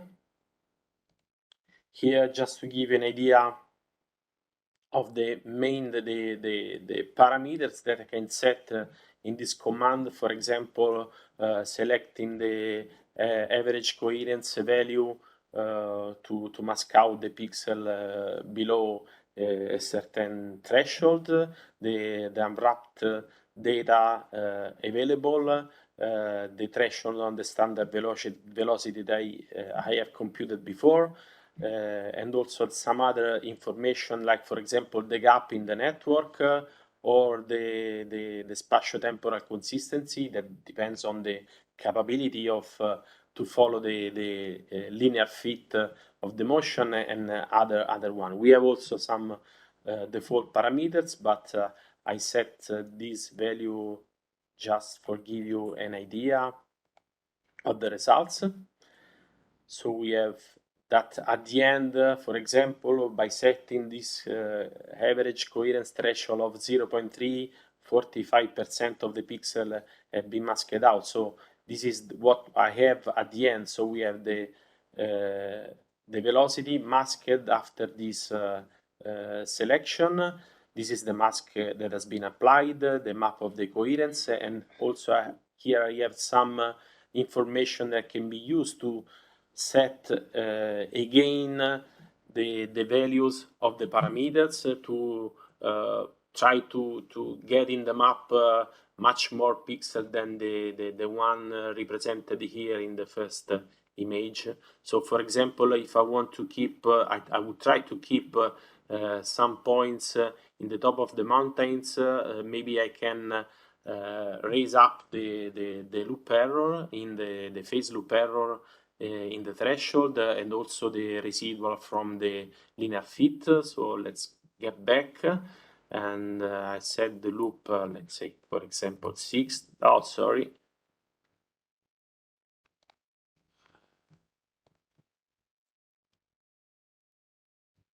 60 and let's say 8 millimeters. So in this case,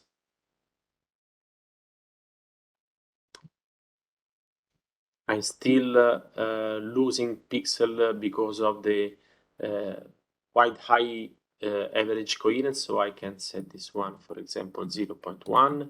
This step can be executed several times. In this case, I'm keeping most of the area. For example, this is the final velocity map. So I get here some much more pixel than before, and then I'm ready to perform the spatio-temporal filtering to remove some atmospheric artifacts and keep a smoother map of the ground velocity. So I don't want to run this one because it takes few minutes. Maybe we can do that because we have some time. So let's go on.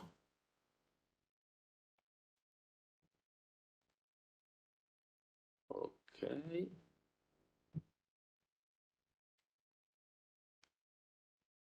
So at the end we have only 65 image in the stack. I also set filtering based on the correlation of the phase with the altitude, and also I set 2 kilometers for the spatial filter and 0.3 years, about 100 days for the temporal filtering. Almost done.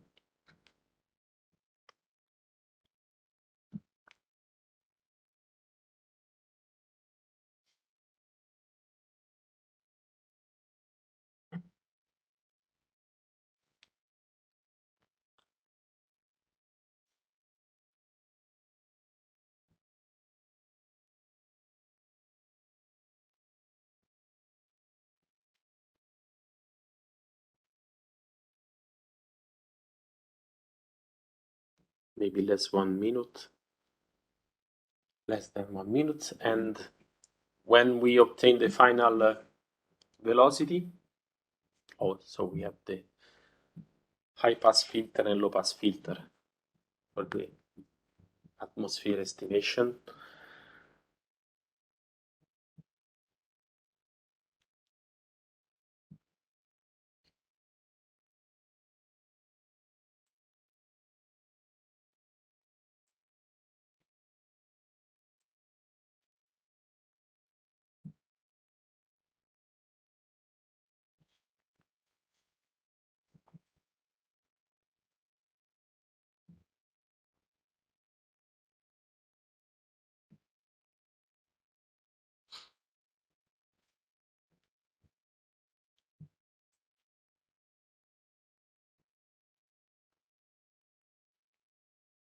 Okay, and this is the final map that I can obtain from the LiCSBAS processing.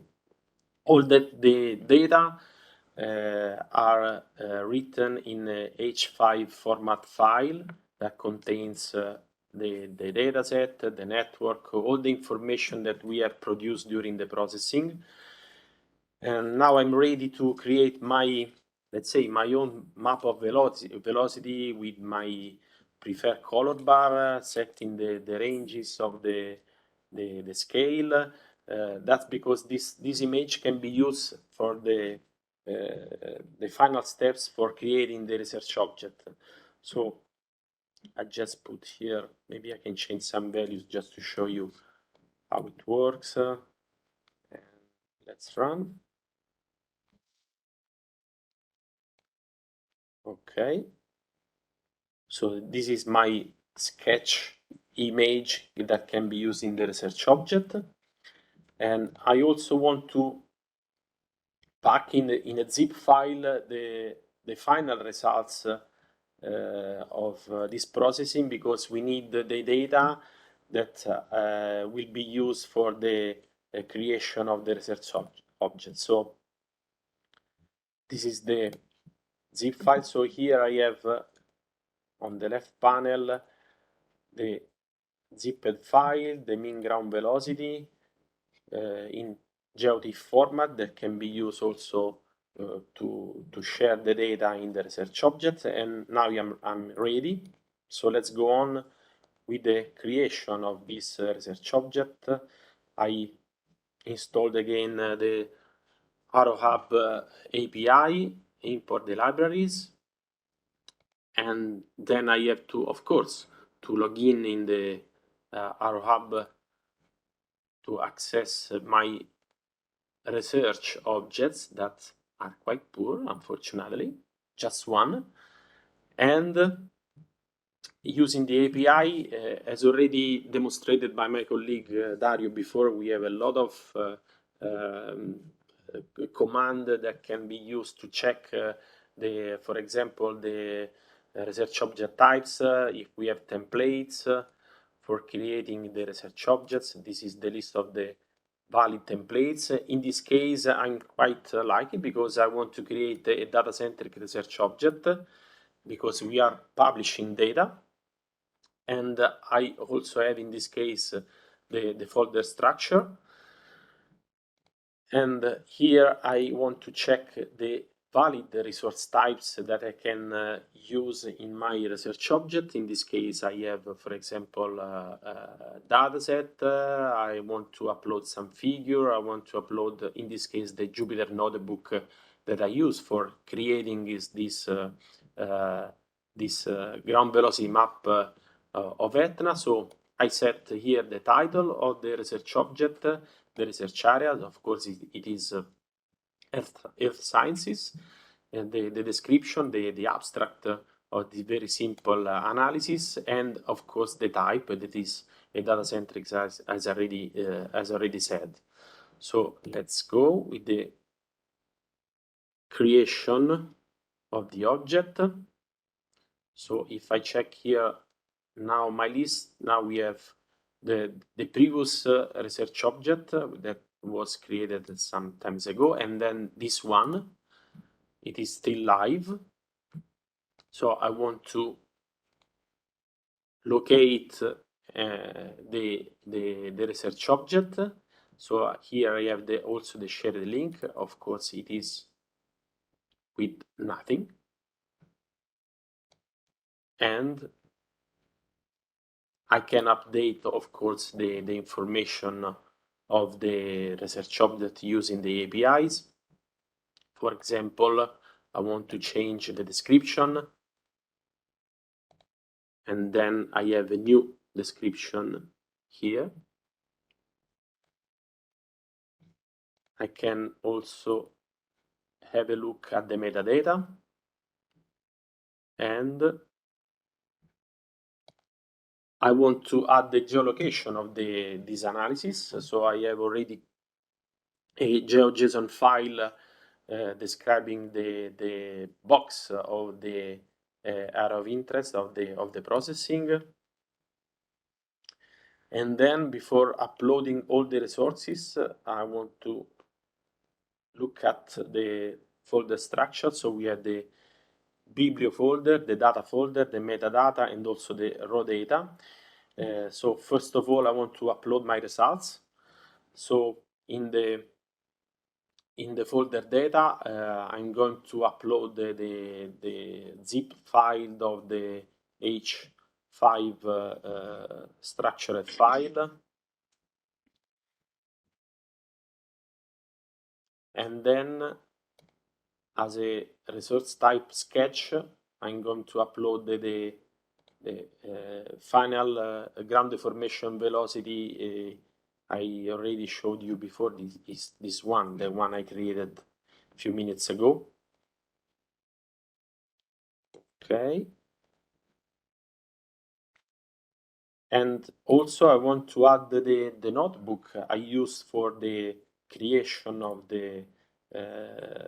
of the velocity map.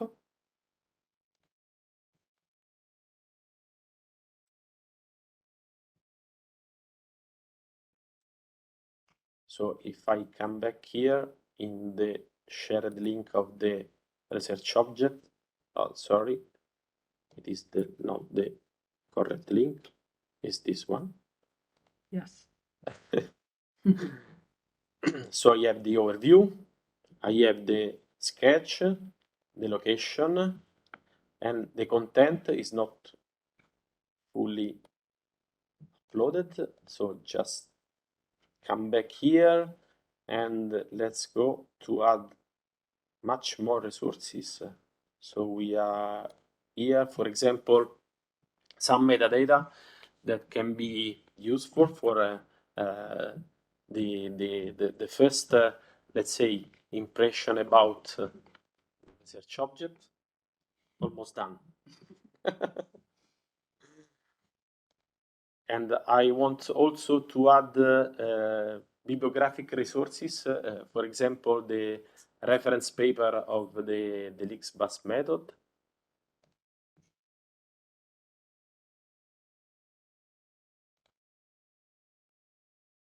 Okay. I plan to add also Elisa as editors of my research object. I skip this one.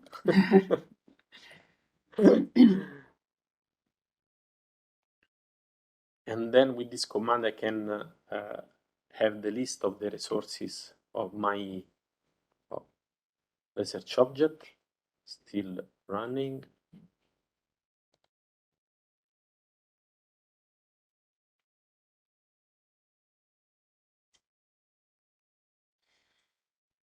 This uploading, and this is the list of the resources I uploaded in the research object. So let's check here. Maybe I have to refresh. Yes.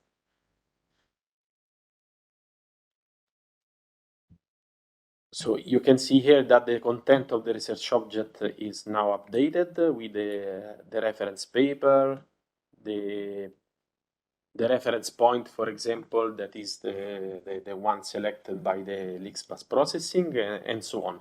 So I guess that my research object is complete. Let me add as a final step, I have a problem here, the license. Okay, that's all. Okay, thank you, Christian. Thank you, Christian, for this demo. If there are any quick questions, otherwise we move to the last demo that is by me, or maybe we have some time at the end of my last demo to have some additional questions. Can you stop sharing the screen so that, or I can go and share it? So okay, so I start my demo, that is the last one. Thank you for being here until now. So just resisted the last half an hour. And my demo, now that we have this nice InSAR data, let's go and model it. So it's about geodetic data modeling with VSM, using, of course, the Reliance services. So my demo, the summary of my demo is I present the VSM, that is the volcanic and seismic source modeling tool. The study area is Santorini, in particular the Santorini arrest of 10 years ago. And we will perform geodetic data inverse modeling using the EGI Notebook. And I will create an executable, in this case, research object, with resources from the run, with a full documentation of the run. And I will also show you how to link resources in the cloud, from the cloud of the EGI Data Hub. So, volcanic and seismic source modeling is an open Python tool to perform geodetic data inversion. The code is available at that link in GitHub. It has been recently published, just a few days ago is here, so there is the full documentation of the software, and it is organized as a typical, let's say, inverse modeling tool. Here is the sketch, the scheme of the tool. So the input data, in this case, the observed data, may be several InSAR data sets, the different orbits, sensors, then GNSS data, leveling data, EDM data, and also strain meters and tilt meters data, so borehole data are also accepted. The format may be shapefile or text files. They are automatically recognized by the system. So multiple data sets are accepted, as I said, in combination, and the user can decide the weights among the data sets. The forward models are the analytical source models of deformation. So they are the most common one. The MOGI source, the McTIG, penny-shaped crack, spheroid, moment tensor, and of course the Okada rectangular dislocation. Two inversion tools are available, two sampling algorithms.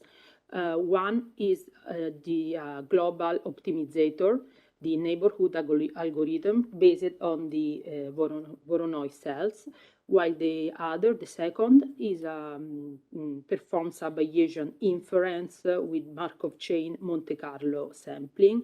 They require just a few parameters to be set. And so they produce as output what I call the optimal model that is technically the best fit in the case of the neighborhood algorithm and is the mean model for the Bayesian inference. Then other output is the sampling of the parameters, the statistics related to the one-dimensional and two-dimensional marginal distributions, synthetic data according to of the optimal model according to the observed data, and oops, it disappeared, but I think it's visible, okay. And text files, first of all, a log file containing all the information, the setting, the results, everything, and other text files. VSM requires a very simplified input file, text file, to run in order to run, but it should be written in the right way. So the first line is the working folder. Then the 6 following lines are the full reference to that data input, so in the right order. So InSAR, GPS, leveling, EDM, tilt and strain. Then it follows the weights, then the elastic constants of the homogeneous and isotropic half space, typical of these sources. And here the first line is the number of sources, because I didn't say you can combine more than one source, one of more deformation sources. Each of them is referred by an ID, and after the ID, in this case is 0, is the MOGI source, and the following lines are the parameters range according to the source chosen. The last line define the sampling algorithm and few parameters of setting of it. How can we use the VSM? If the input is already written, it can run as a script or by the preferred IDE like application like Spider, for example. It also has graphical user interface in which the user can load the input file or write it, insert it. So from this window, there are 3 tabs. So as I shown before in the first tab, data, so the user can upload the input files and the weights. Then the central tab is referred to the model. So clicking on one of the models, additional windows appears in which the user can write the minimum and maximum parameters. And the last tab is for the running, so to choose the inversion algorithm and to launch VSM. It also runs by Jupyter Notebooks, and actually is the way I prefer, because I can also document the run, the study area, like in this case, and also, of course, there are the cells of the code. And also there are available notebooks with all the explanations of the input, as I'm going to use it, so to help to create the input file. So here are some links to VSM. The first one is again the repository, as I showed before. And here is a research object with a DOI. It is a software research object. In this case, you see again here the sketch as shown before. And regarding the content, starting from the bottom, there is the license. There is a link to the code to GitHub.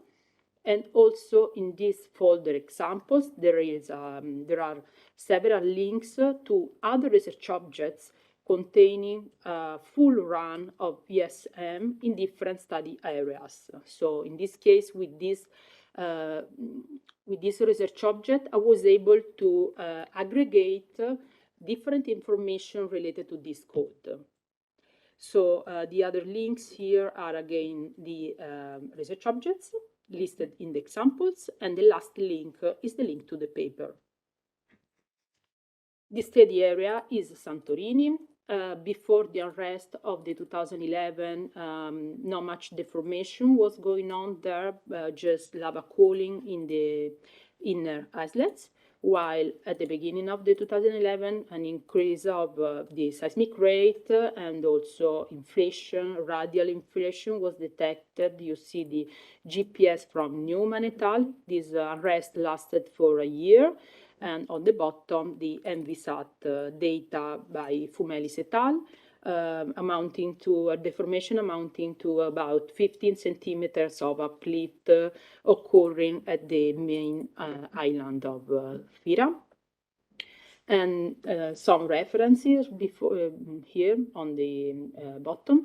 And after the rest, a generalized subsidence occurred not only in the inner islets but also on the main islands. Before we go to run the VSM in the EGI notebooks, let me remind you about the data hub, the cloud that the users have available.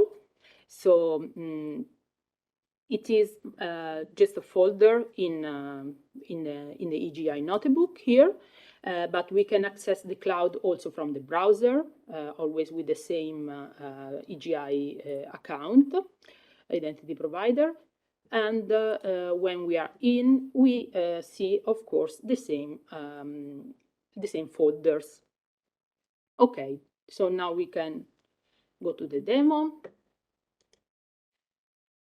So as I was saying, here I am in my my notebook. Here is you can find, so once you are in, you can find also the work from colleagues of the same virtual organization.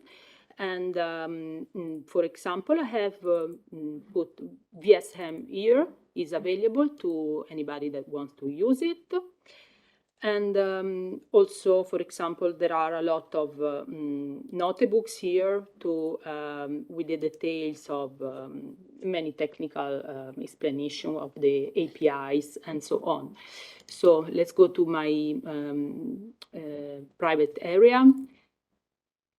We are working here. Okay, so this is the notebook for for study Santorini for our run of today. Here is documented.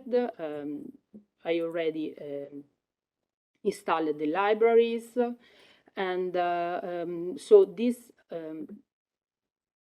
this notebook will help me to write the input file and then to perform the run.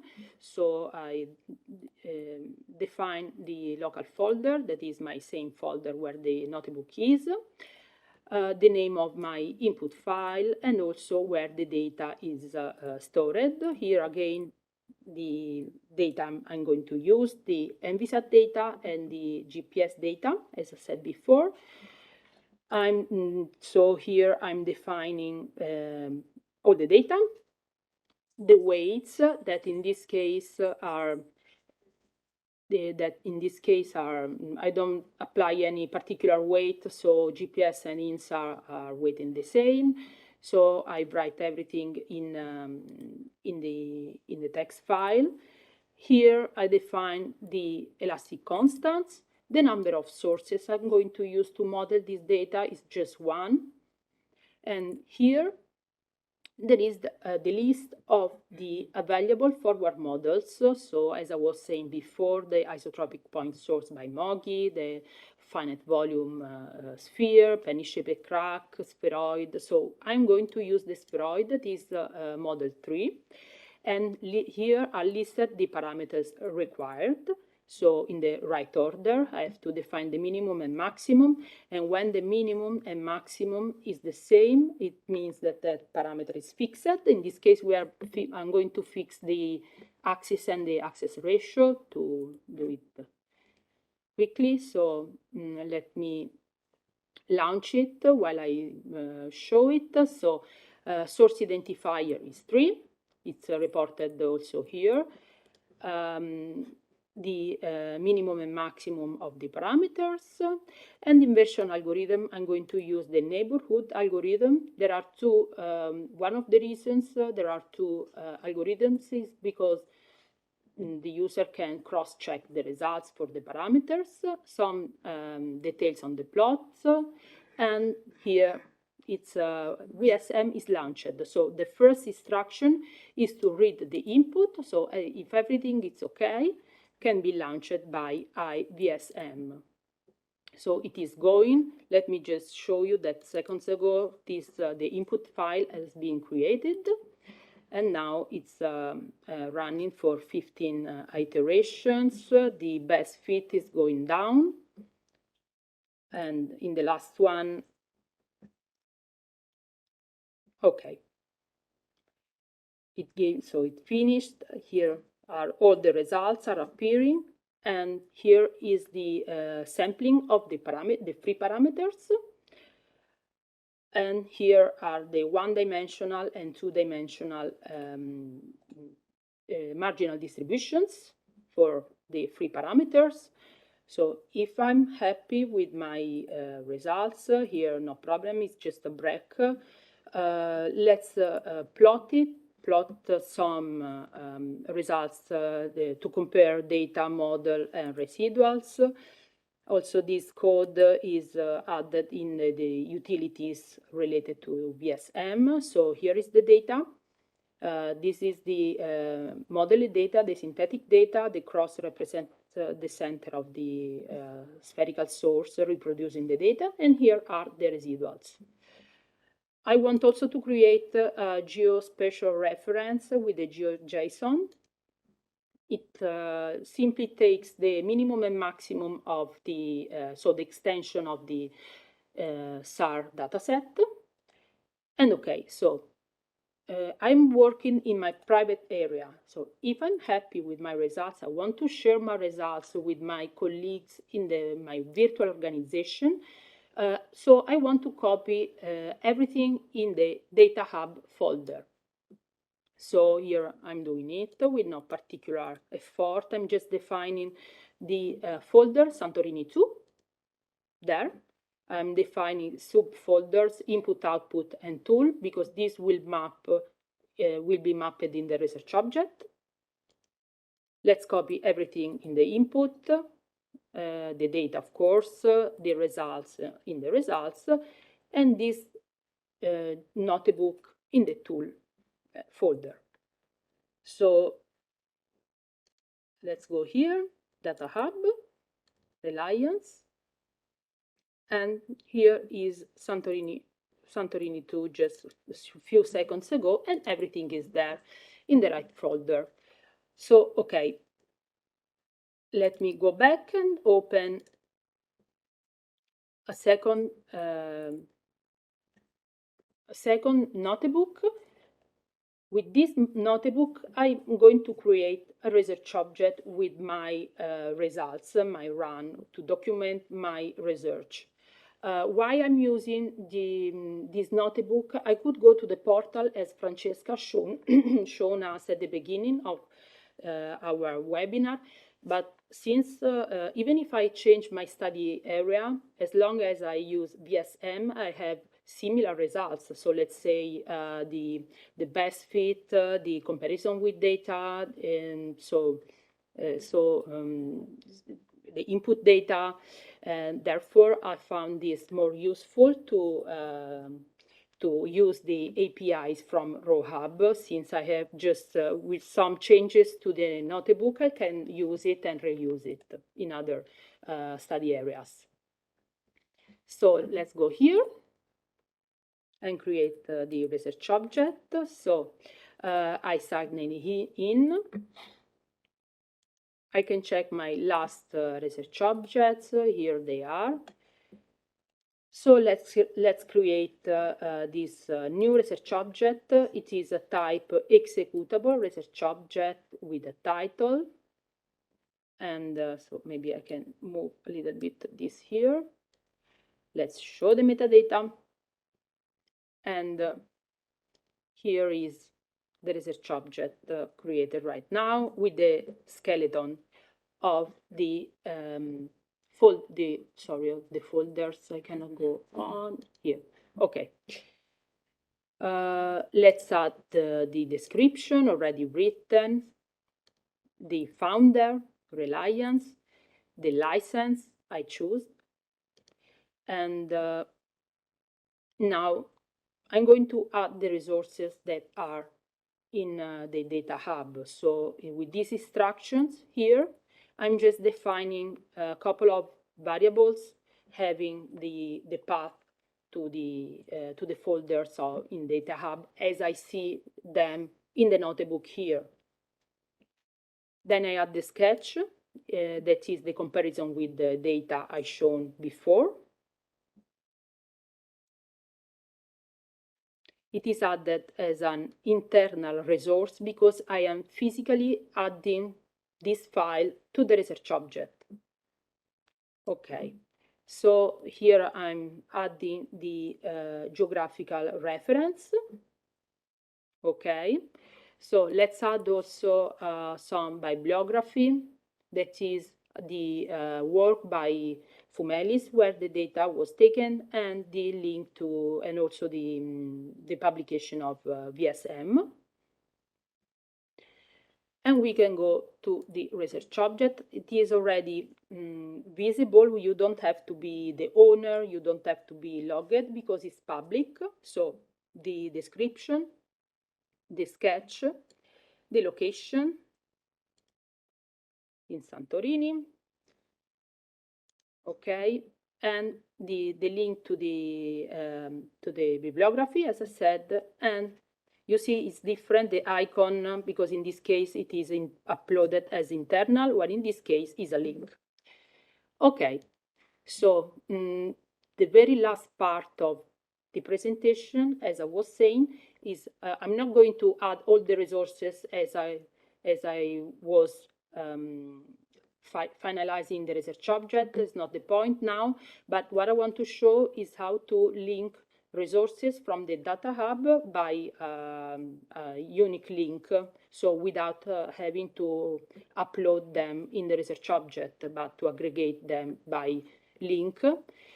So let's go here. Let me just add the input file of VSM as a reference, so as an internal file. So here we are. In order to use the to be able to generate a link and to add it to the research objects, what we have to do is to retrieve our client identifier, client secret, and refresh token from this link. It is very, this was written by our technical team, but it is very easy. I just did it, copy and paste. And all we have to do is to write a text file containing this information that is easily retrieved there. So it's here, as I said, and then we need to define two functions. The first one is to initialize an active token for the data hub, and this other to get the link. So let's initialize now actually my request to the data hub. And what I want to do is to add as external links the input data, so InSAR and GPS data, and also the Jupyter Notebook. So here I'm referring to the SAR data that is in the Data Hub Reliance, as shown before, and with the second cell here, I'm getting a shareable link. Third instruction is to add this link as external resource to the research object. Let's do the same with the GPS data. So the link from the notebook, shareable link, add to the research object. And the last one for the tool. So for the notebook, here is the link. And this resource will be added, in this case, as Jupyter Notebook to the research object. So let's go here.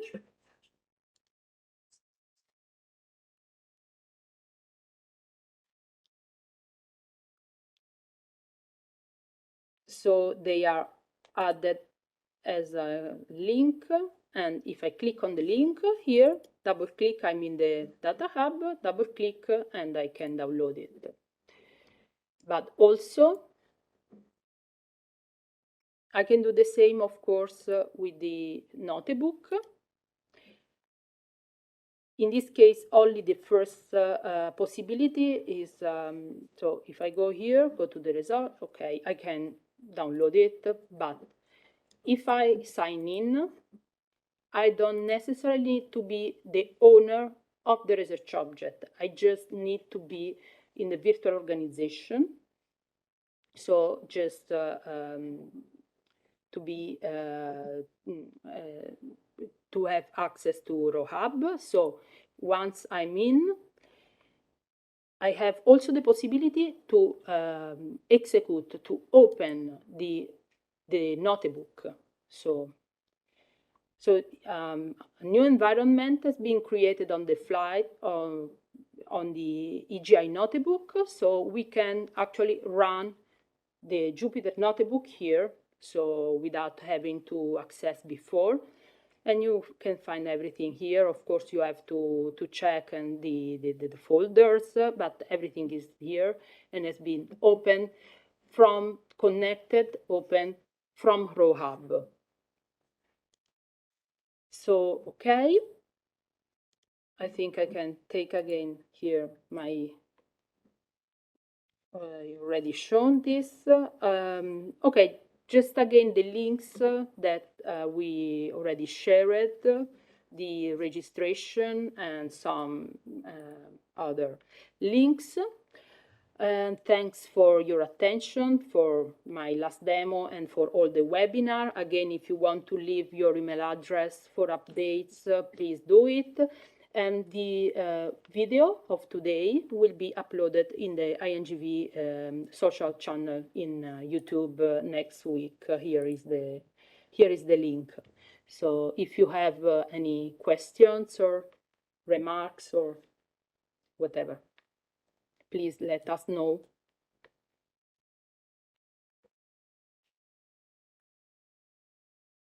Thanks. And thank you for your attention. And I think I thank personally all the team, all the speakers of today for their effort and their patience to organize this webinar. And okay, thank you very much for your attention. I think we can close. Yeah. Okay. Thank you. Thank you, Bye. Elisa.